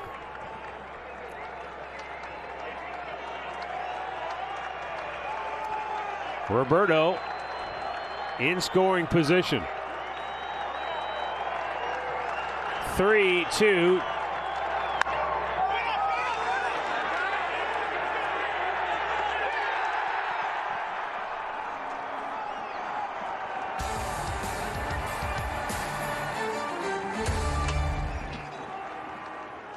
Outside of Chicago, no one has blinked in this great pitchers duel. Shane Bieber, 7 shutout innings. He's given up 3 hits, has struck out 9, he's got 2 hits, has not walked a batter. He did hit a batter with a pitch. His counterpart, Lucas Giolito, out of the game after 7 innings. Oh, let's talk about efficient. There it is right there. His first 9 batters faced, he didn't have a strikeout. Next 14, he struck out 9. First pitch curveball right in there to Grandal, who is 0 for 2. Cleveland's bullpen is quiet. Chicago's closer, Liam Hendricks, is loosening for the White Sox. A little low. Nice changeup. He's commanding everything tonight. Each and every pitch.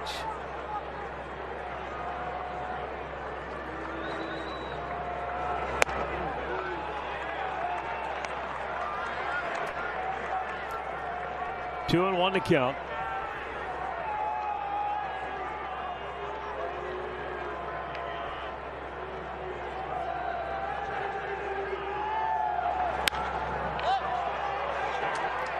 Jose Ramirez straddling the line for out number 1. Good thing, because I don't think Roberto Perez saw that ball. He sure did. It did not look like he had any idea where it was at. But no problem. 1 away for Jake Lamb. Well, we know that Bieber has said, I want to get deeper into games. I want to give my team, a better chance by pitching as long as I can. He's been, he can't be any more efficient than he's been tonight. Absolutely right. I mean, this is almost half his outs on 3 pitches or less. That's how you go. Do it, That's right? what everybody wants. Yes. This has been a clinic on both sides for pitching. Jake Lamb struck out on 3 pitches his last time up. You get into a game like this, and rarely do you see someone throughout the game not make a mistake. And you figure that's what's going to happen, is one maybe little mistake or one bad pitch could make the difference. But it certainly has not to this point. I mean, there have been very, very few balls hit hard the whole game.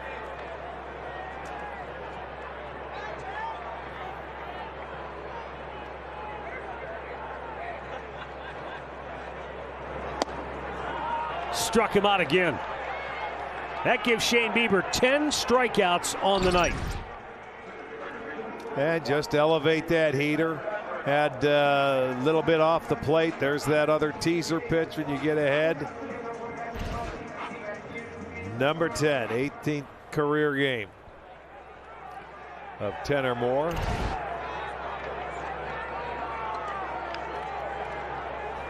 Guys, we've watched Shane Bieber's entire career. Of course, 2 outs. Good work, Andre.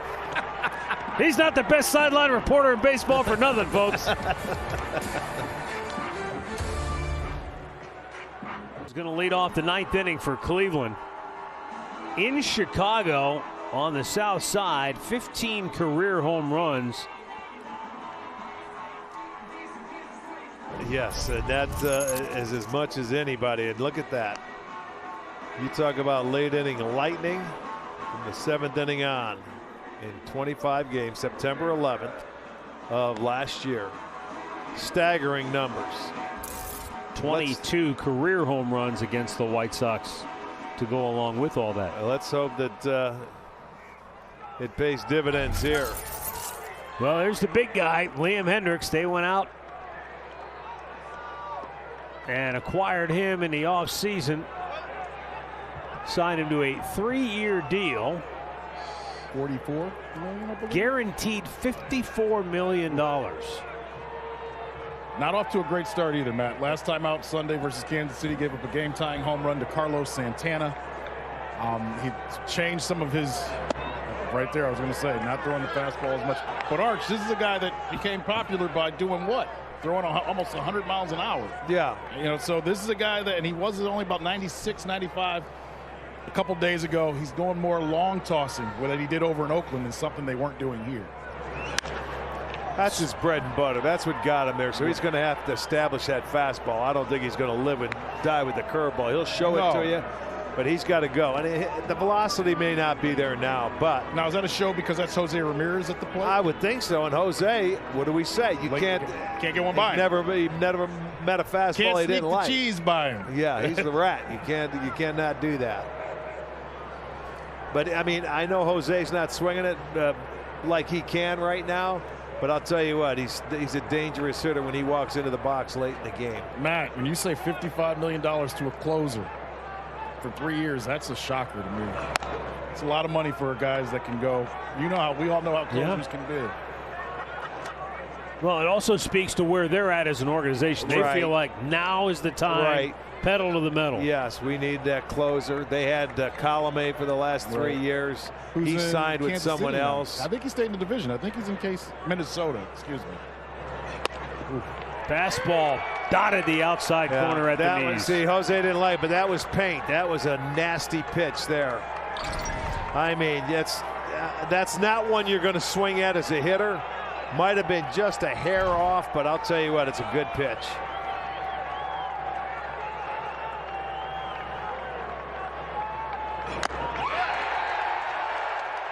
He stayed out there and strikes him out one away. Yes, he did, and both of them good pitches. Jose got a piece of it right into the glove of Grandal.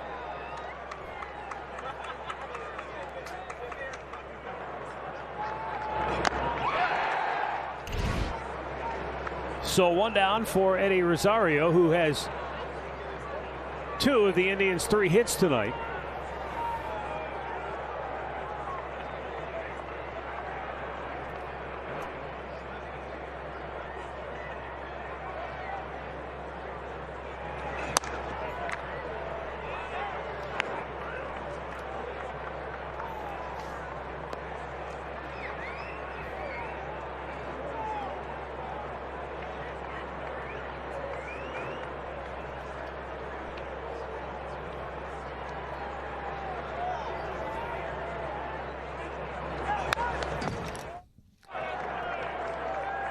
Liam Hendriks is one of those great stories in perseverance because he was no overnight success story.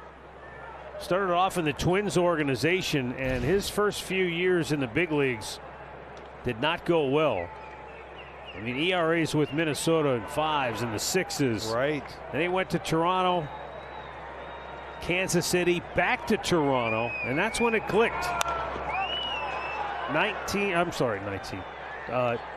2015, 58 appearances out of the Blue Jay bullpen. He went 5-0 with a 2.92 ERA. And then he went to Oakland and really continued to work and establish himself as one of the better late inning relievers.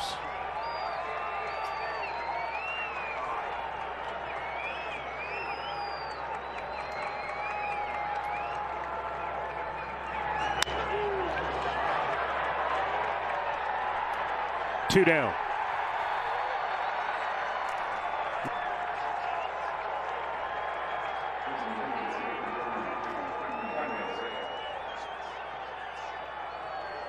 Hendriks was born in Australia.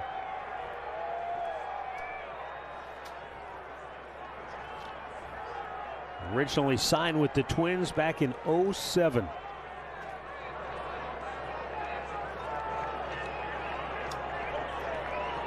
Franmil Reyes 0 for 3.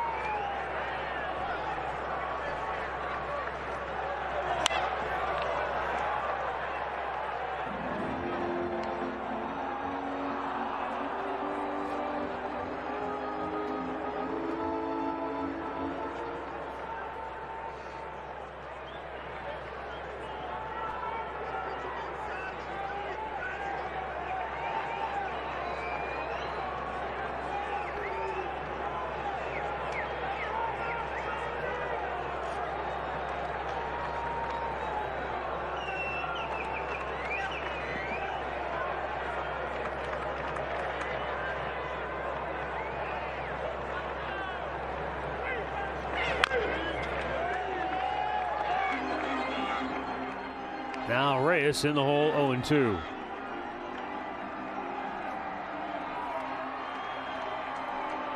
Terry Francona is going to give the ball to Shane Bieber. Let him go back out there for the bottom of the ninth.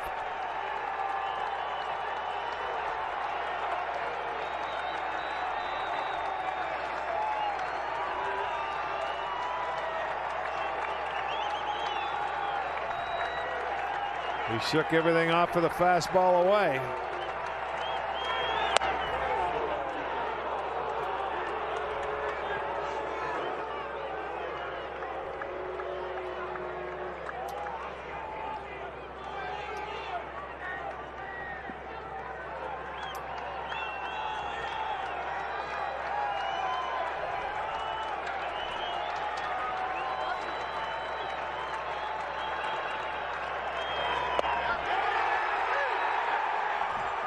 One, two, three go the Indians.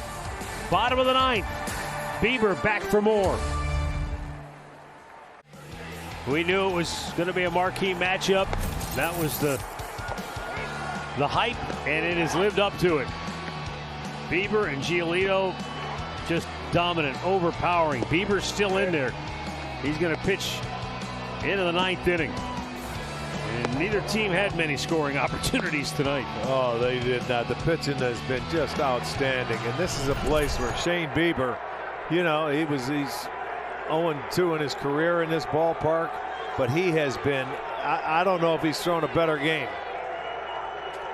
I mean, he is just pounding the strike zone, and we have a pinch hitter. Yermin Mercedes, the local folk hero, swings at the first pitch.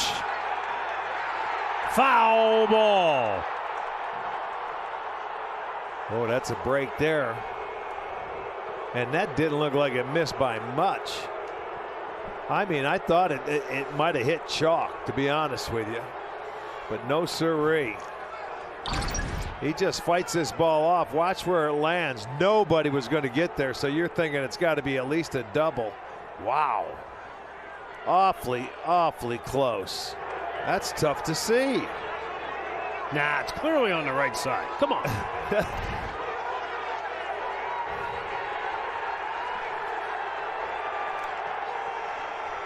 They're going to challenge this? Good luck with that. That's how close they are going to challenge it. I mean, that angle, it's tough because it's sitting behind it. If it gets any piece of that chalk, it's going to be a fair ball. But there, it's hard to tell. It's close, though.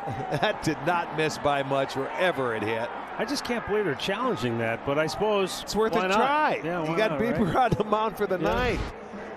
I mean, the worst it's going to be if they challenge it, and I didn't see any evidence where they could overturn it, it would be a double. But he's getting back in there, getting ready to hit.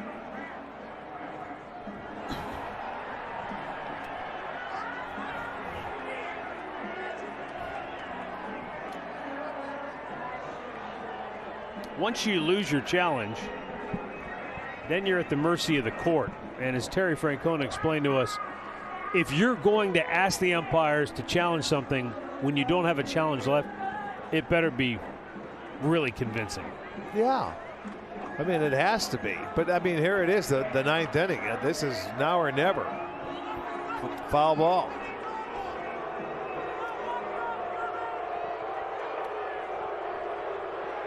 So Mercedes will climb back in there. This guy, talk about taking a town by storm, and it's not an easy town to take, Chicago, but Mercedes, after a decade in the minor leagues, 5 for 5 in his first start of the year, 8 for his first 8, and has continued to just rake.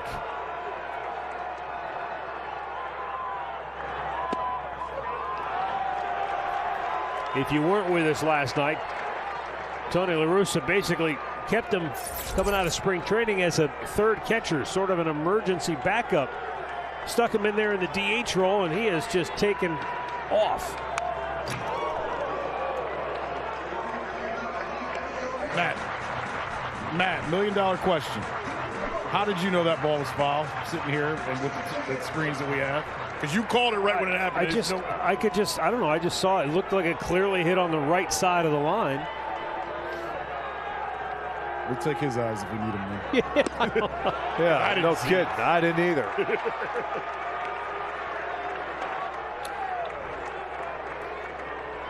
I have a 4K monitor. You guys just have simple HD. It's not shooting in 4K. I don't even know what that means.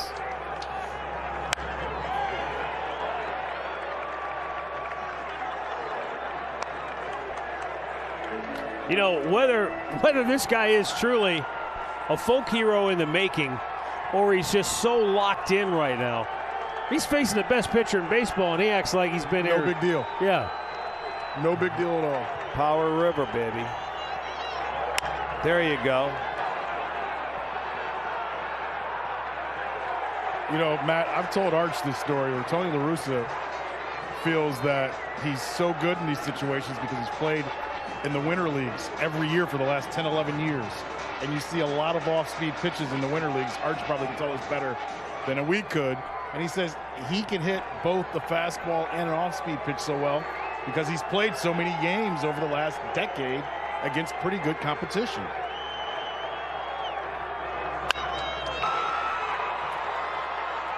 Cesar Hernandez throws him out. One away. And well, he probably put up one of the better at-bats of the night against Shane coming off the bench. Go back to the top of the order. Adam Eaton, 0 for 2, hit by a pitch. His last time up, he squared around the bunt, and it was just a breaking ball down and in, and it caught him on the back foot.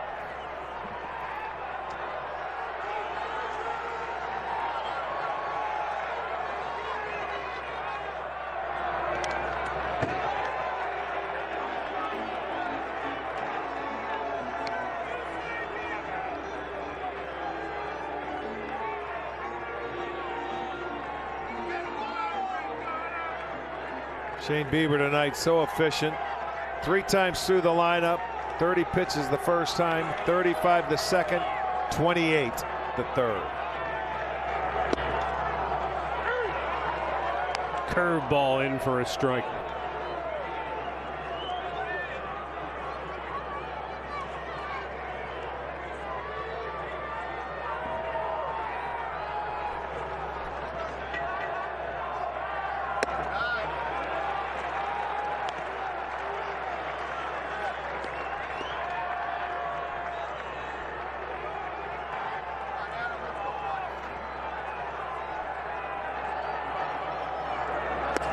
Oh, the bottom just falls out of that curveball, and it's 2-2. Yeah, watch the tight spin. You know, once you commit, you start going. Can't hold it up. Heater in.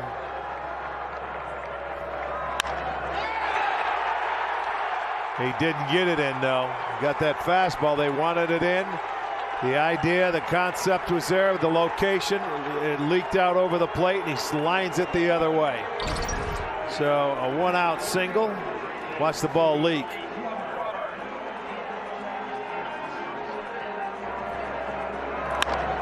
So their third hit of the night comes with 1 out.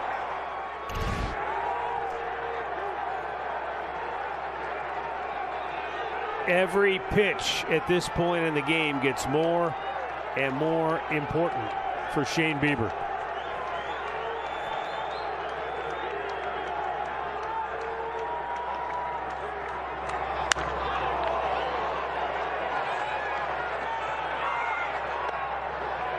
Hit the top of the dugout.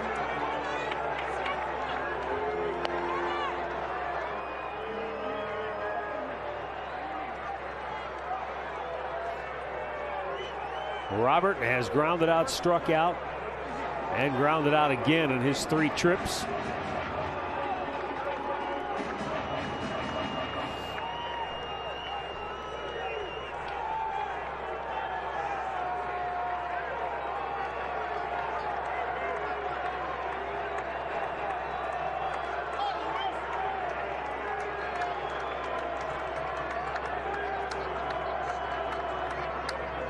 Oh, what a pitch.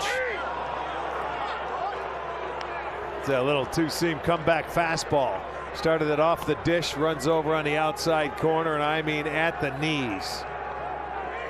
77% of his pitches. That's incredible to stay in the strike zone and only give up 3 hits. 0-2 on the way to Robert.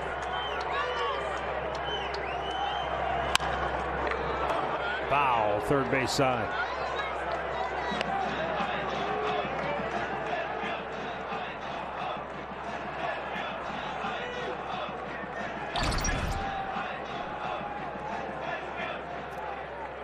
There you get the other one. It's not, didn't have that tight bite to it. That's why he was able to pull it. Just over 100 pitches for Bieber.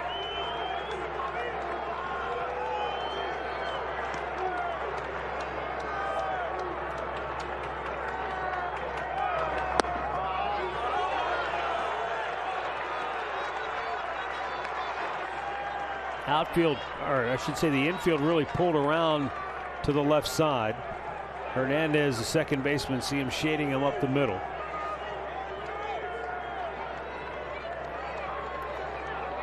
To get him to hit one of those ground balls and turn a pair and get out of here. You don't want to face the guy that's on deck.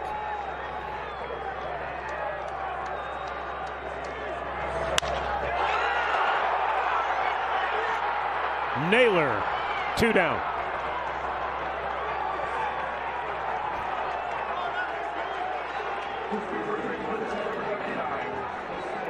And that's going to bring up Jose Abreu, who is 1 for 3 tonight.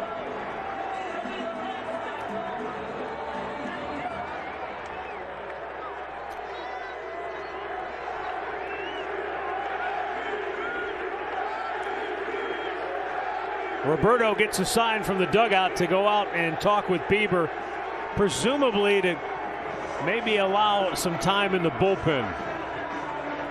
Although they're telling us nobody is up in the Cleveland bullpen, so. Well, and this could be about the at-bat with this Just guy. how you want to go against Yeah, him. because, you know, Moncada's on deck, and I know you don't want to walk him, you don't want to do this, but he's thrown him 11 pitches tonight. 9 of them have been strikes. You know, and he's been going after his breaking ball. What did we talk about earlier in the game? How they attacked him last night. They've attacked him kind of the same way tonight. You don't want to keep doing that against his No, and I'm sure that's exactly what Roberto's out there to talk to him. How do you want to go about it? What do you think? Right. And let's get after it.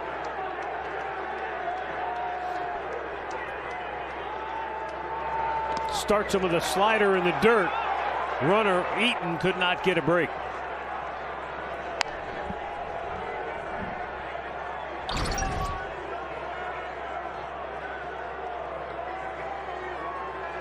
Almost came up a little too quickly on that ball, but he ended up blocking it. Stayed right there, no harm.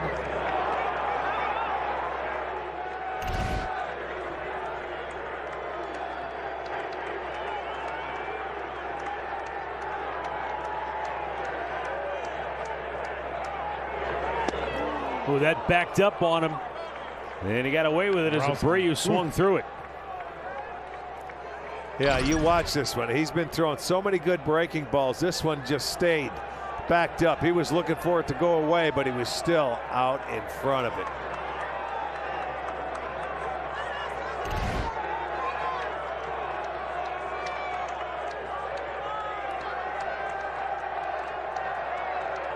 Two down, bottom of the ninth. No score in Chicago.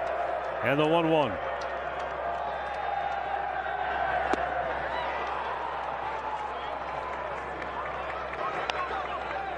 Slider, slider, slider. And Shane Bieber has given, I mean, everything he has tonight.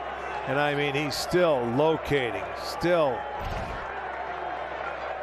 needs one more strike to get out of this inning, and that'll be his night, but hopefully he can get out of it.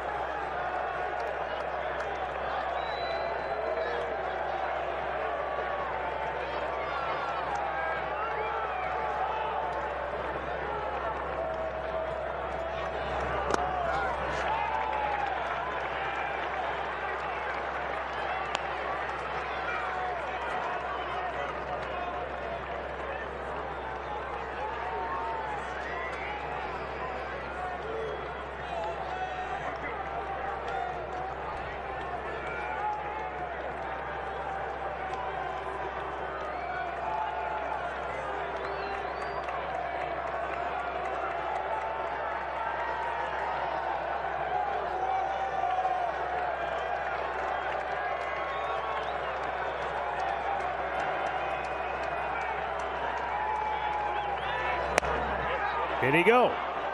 He did not. Full count.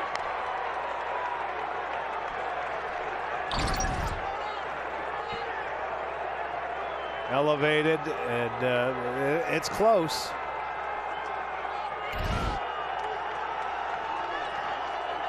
Adam Eaton, who runs well, will be off on the 3-2 pitch to Abreu.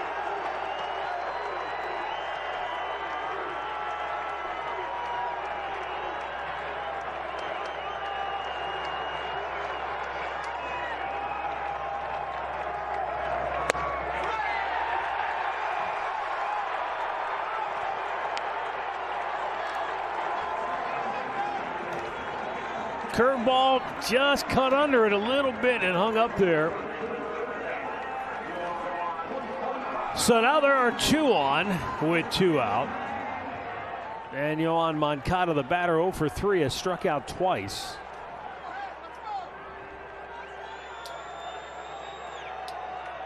We always, talk about it. We get asked about it, the pitch count thing. It's not a magic number. But you're starting to see some fatigue set in with Bieber for the first time tonight. Oh, man, as hard as he's gone at it, absolutely. He's given everything. But he's been able to handle Moncada easily tonight. He's swung at a lot of the breaking balls. This time he took one.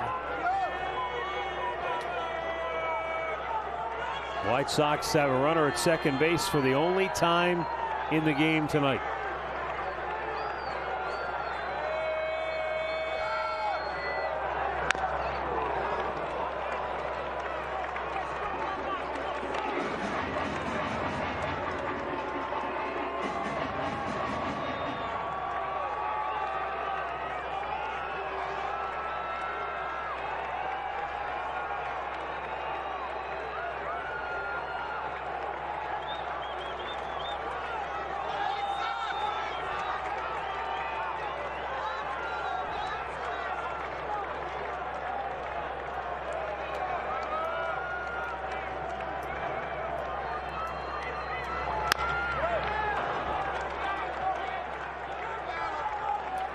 He's got him down 0-2.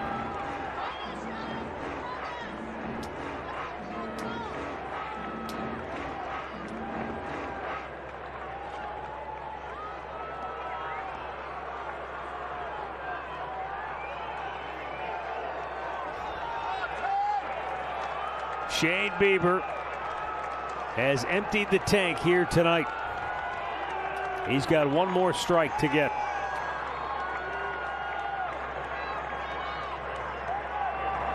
Got him. What a night for Shane Bieber.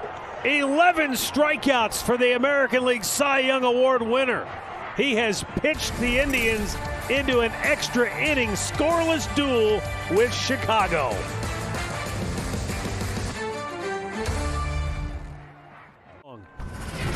Moncada at the plate, chance to win it for Chicago, 2 on. Started him off, good breaking ball, got ahead of him 0-2. Able to foul one off, and then all of a sudden chases it. And I'll tell you what a ball game this has been. Shane Bieber was outstanding. He was, what, 77% strikes through the first 100 pitches, 11 strikeouts. And there you'll see it. Here we go again. First 3 starts of his season in the history of Major League Baseball. Bieber, 35 strikeouts. Back-to-back years. How about that? Extra innings. The new rule staying in effect that was put into play last year. Guy who made the last out starts at second base. Franmil Reyes, he'll get the third. Crochet was unable to come up with the ball. Garrett Crochet, the new pitcher for the White Sox. Wait, what happened here?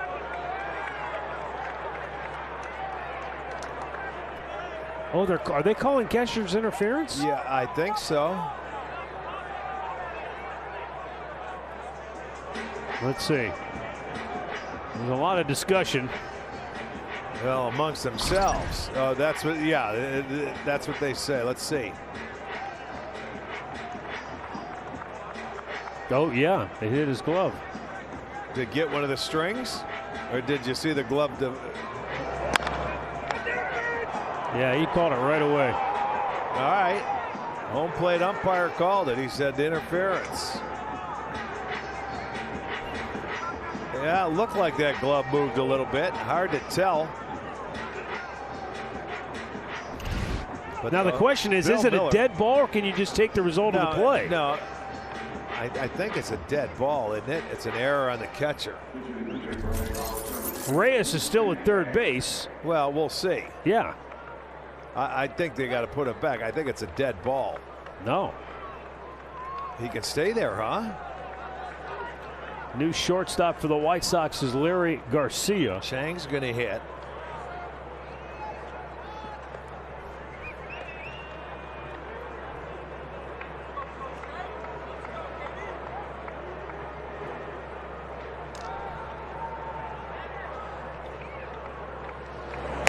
Swing and a miss.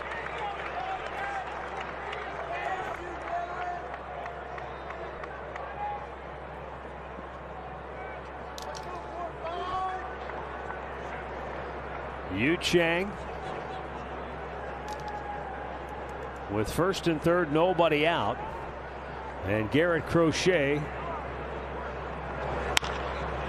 97-mile-an-hour fastball into shallow right. Eaton makes the catch, not deep enough.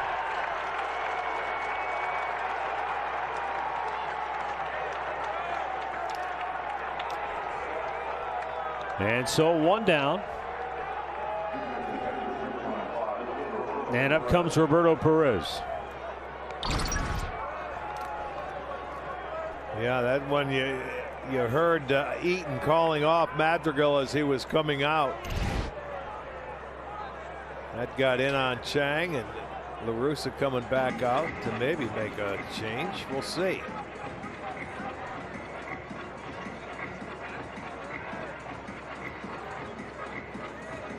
Unless he's just, it looks like he's just communicating what he wants done. Last time out for Crochet was against the Royals in the same situation, gentlemen. They bunted on him. The Royals did. Nicky Lopez bunted on him, and he threw it into the ground, and they lost the game because of it when the ball came back to him.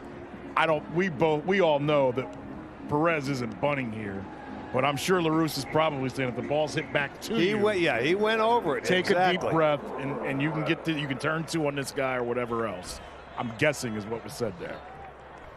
Well, that's a good point. In his last outing, the same situation with game on the line, they ended up losing it. Right. And there you go. Same situation, extra innings, everything else. He's a young pitcher, I guarantee. The veteran manager went out there and made sure everybody knows what's going on.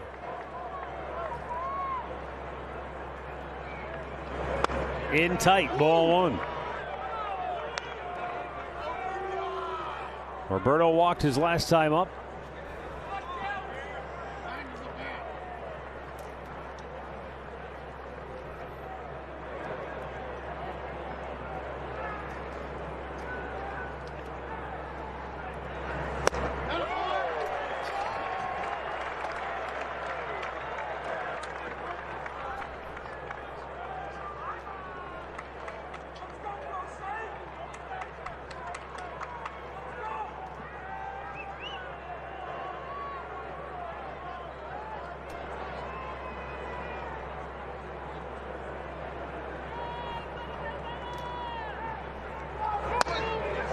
Backed him off again. So getting the clearance on that catcher's interference, the umpire can make it. He lets the play out, and it can be more beneficial for the offer or a desirable result. They can keep him there.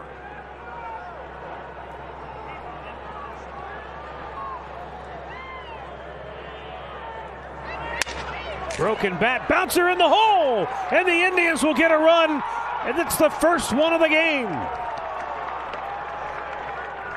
Roberto Perez perfectly placed broken bat single in the hole. Franmil Reyes comes home, and it's 1-0 Cleveland in the 10th. Well, just placed perfectly between short and third. And boy, at shortstop, Mendiga got over there, just couldn't do anything with it, couldn't go to second base. So now they still have runners at first and second, nobody out, but they are finally on the scoreboard. And Bieber will be the pitcher of record at least. They got him a run.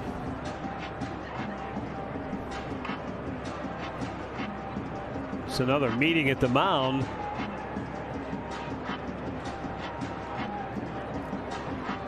With Andres Jimenez coming to the plate. Again, this is a guy who really handles the bat well, so they might want to be talking over any specific play, but with 1 out, I wouldn't think he'd be bunting with runners at first and second here. We're going to get a pinch hitter. Ahmed Rosario to bat for Jimenez.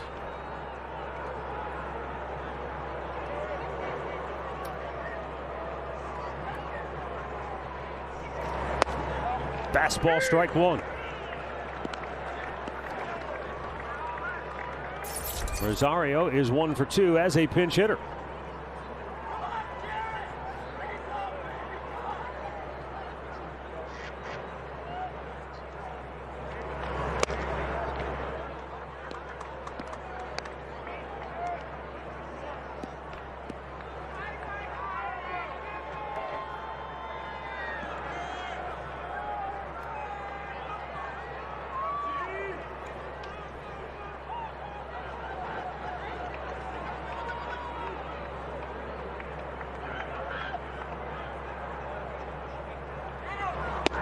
Nice slider.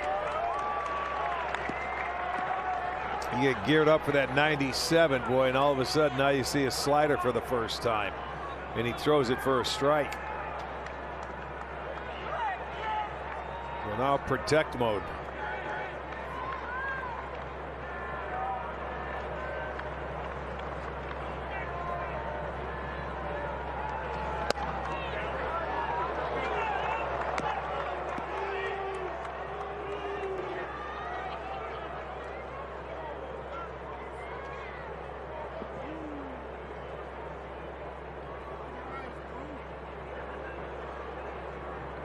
Nothing Cleveland, 10th inning.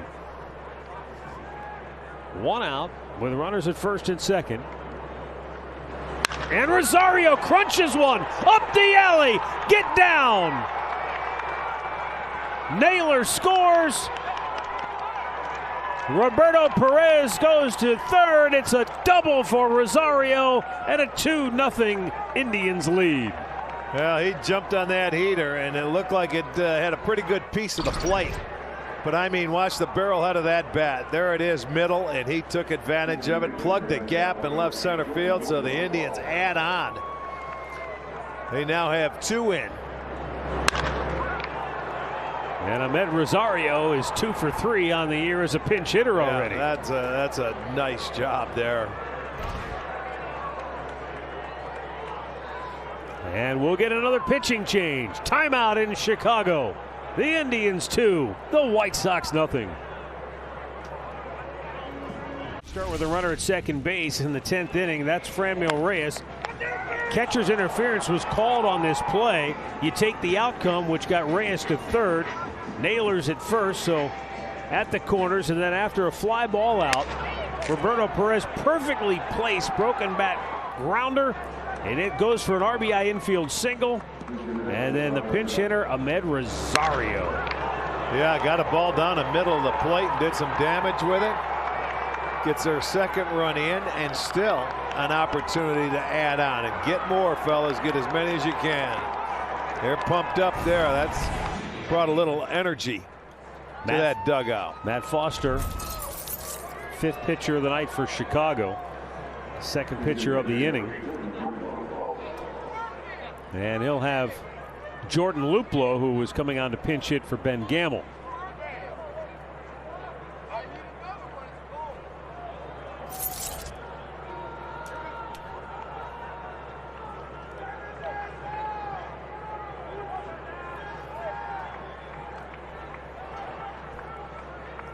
Luplow.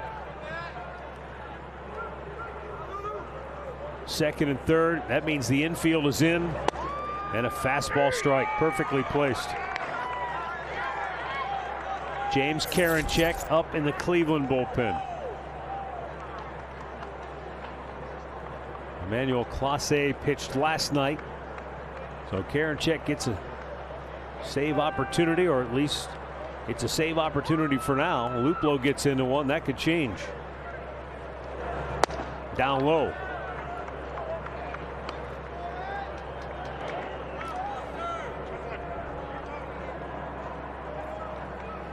Yeah, get as many as you can, boys. Jordan started last night against Dallas Keuchel, and he had 2 hits in the ball game.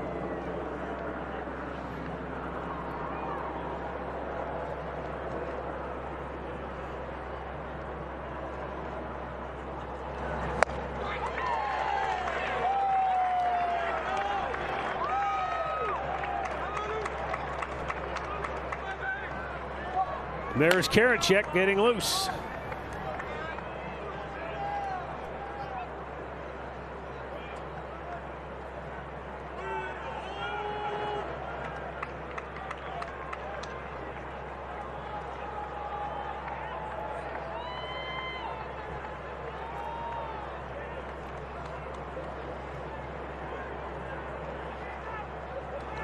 Oh man, nice job by Grandal. That's not where that pitch was supposed to be. And when it's coming in there mid-90s, boy, you don't have long to react. No, you do not. It's surprising how some of those catchers save the pitcher's day. Roberto Perez at third base, 1 out. Right behind him at second is Ahmed Rosario, the infield in. 2-2 count for Jordan.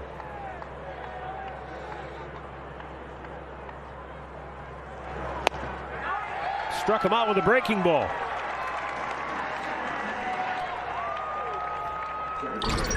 It almost looked like a changeup here. Yeah, you're right. You know what? He did. 85. They've been seeing changeups all night long. And I'll tell you what, he stayed right there, located it, and he couldn't put the ball in play to try and get one more in there. So he'll go down as a strikeout victim. Infield backs up, Cesar Hernandez.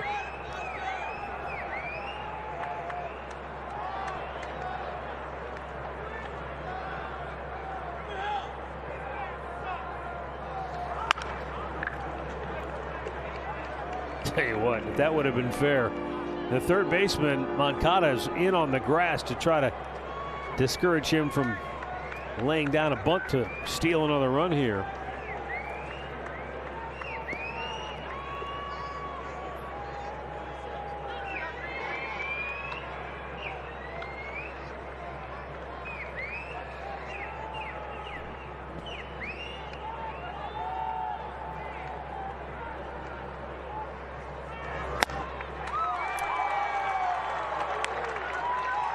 And now it's 0-2 on Cesar.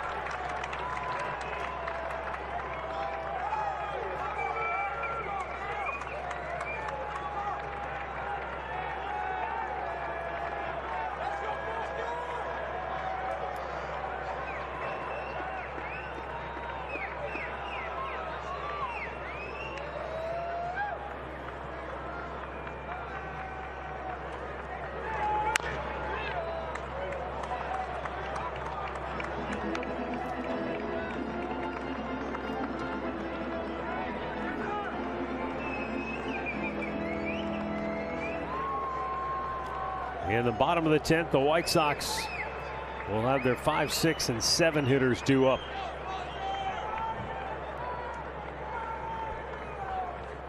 But remember, they'll start with a runner at second base, just as Cleveland did. Not out of the woods yet. 0-2. Down low. But at the very least, as you pointed out, Shane Bieber is on record. He's the winning pitcher. That's what he went his 9 innings, so he's still on the record with that offense getting a chance. And with you get a base runner out there, you get a catcher's interference. It started the inning, and so for him, I am thrilled to death. Now, get some more, and if you don't, get 3 quick outs. This is a blooper. Run it down. Madrigal, nice play. And that'll end the inning. But Shane Bieber literally pitched his guts out here tonight. The offense gets him a pair thanks to Ahmed Rosario's clutch pinch hit RBI double. Now it's Karinchak time. Close it out for Cleveland.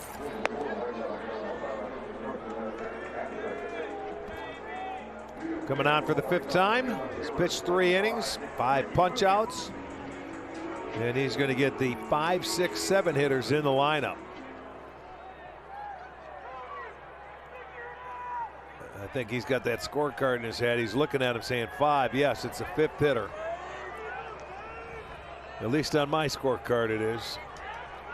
Nick Williams will be the leadoff man, which means Yohan Moncada will be the runner at second base. Unless they pinch hit for Williams, which I don't think they do. Hard to see until we get a tight look at him. But that's still Nick Williams. Away we go. James Karinchak. Curveball, and it's in there for a strike. I'll tell you, he caught that between his legs. Yeah. And his hand. And he was crossed up. There's a man on second. You know you're going through the signs. Roberto looking for the heater. He gets a curveball. And let's hope that didn't hurt his hand. Look at the right hand. He may have caught it right on the thumb. Yeah, I'm sure he did. And then pinned it between his legs. He thought it was a heater. There it goes, and up he comes, and then it caught him right on the hand. It sure did. One of the fingers. Yeah, maybe right on the tip of maybe the baby or the ring finger. Yes, on the right hand, no doubt. Probably numb is what it is. He's trying to get some feeling in there because that thing was spinning. Kid, get the signs right. Okay, there it is. That's the ring finger they're looking at right on the tip of it. Those trainers don't know that still hurts going in there. Now he wants him to come out and talk to him, to go over the signs.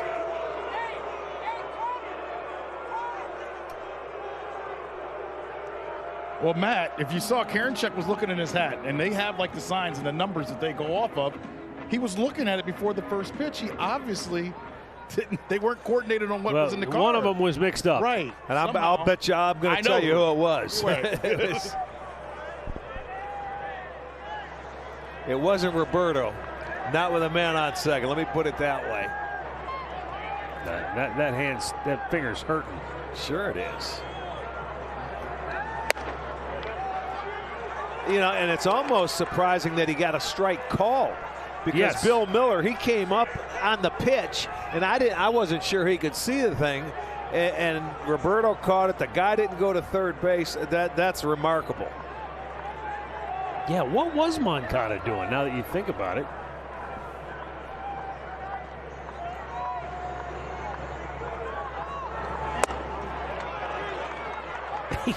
Because you couldn't see the ball right away. You weren't sure, like, right. Maybe he did that. Maybe that's just what it was. He couldn't lost sight of it. Well, you're right in the center of the diamond. That's the best spot you can see a baseball from, is second base, going in there like that. Look, you almost don't believe what you're seeing. Well, you've got to anticipate.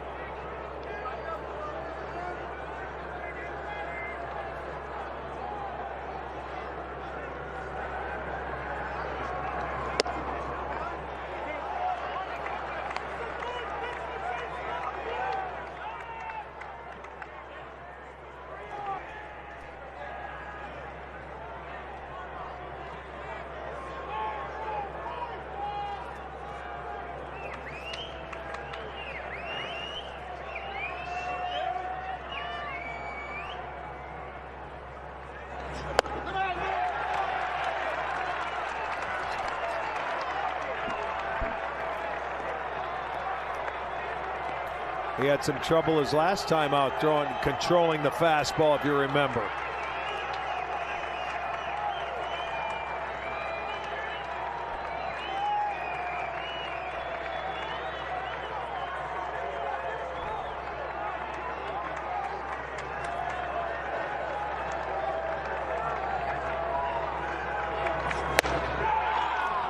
Well, that fastball finally found the zone, and he blew it right by him, one down.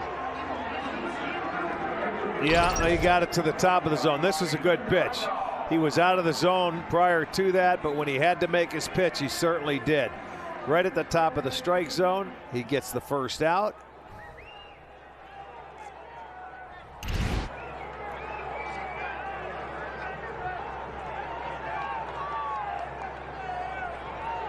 Yasmani Grandal.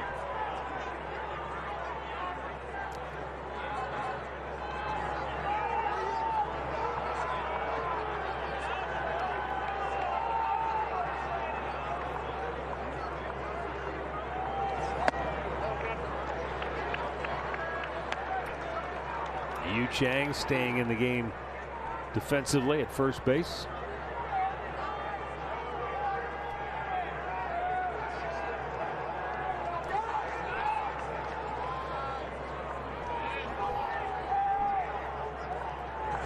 Oh, nice curveball.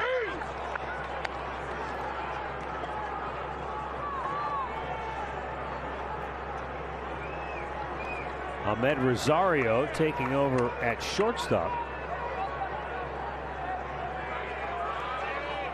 after he pinch hit for Jimenez, and Jordan Luplo's out in center field. Fastball painted outside corner. It's 1-2.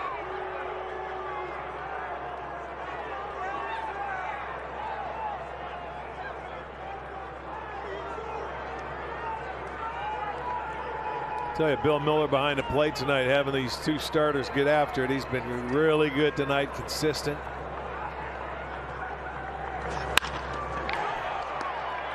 And with the shift on, Rosario throws him out, 2 down.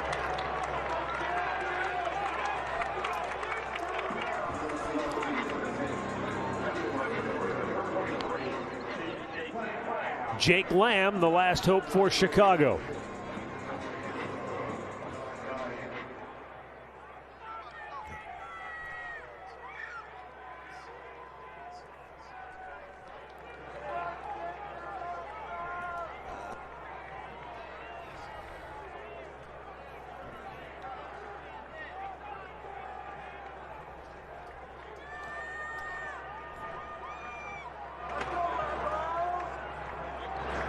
Up and in. Unless something out of the ordinary unfolds here. This will be the 8th time in 11 games, Rick, that Cleveland's pitching staff has held the opposition to 5 hits or less. Wow. They've only given up 3 hits tonight.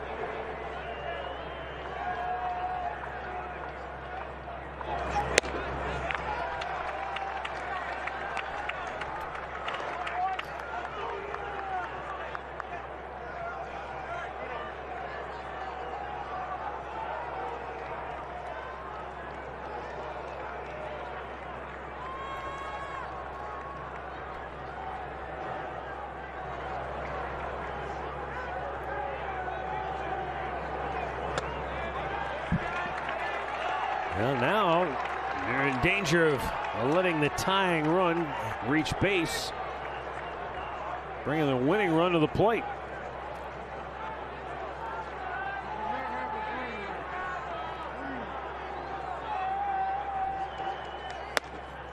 Fastball catches the top of the zone. 3-1.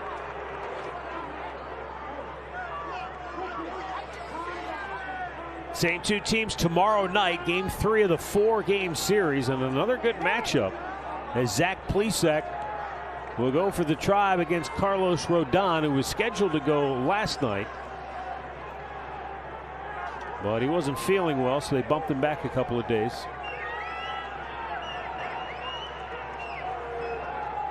3-1. Blew it by him. And a full count.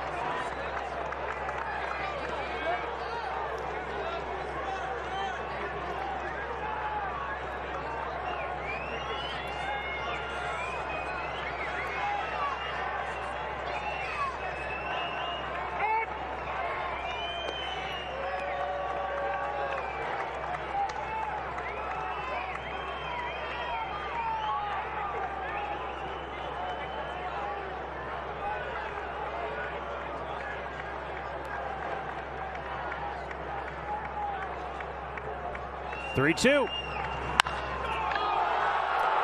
Deep right field. Naylor's got it at the wall. Woo! Exhale. The Tribe hangs on for a 2-0 shutout win over the White Sox, and Shane Bieber gets his first win of the year. What a job by Bieber. And the Indians able to scratch out a couple in the 10th.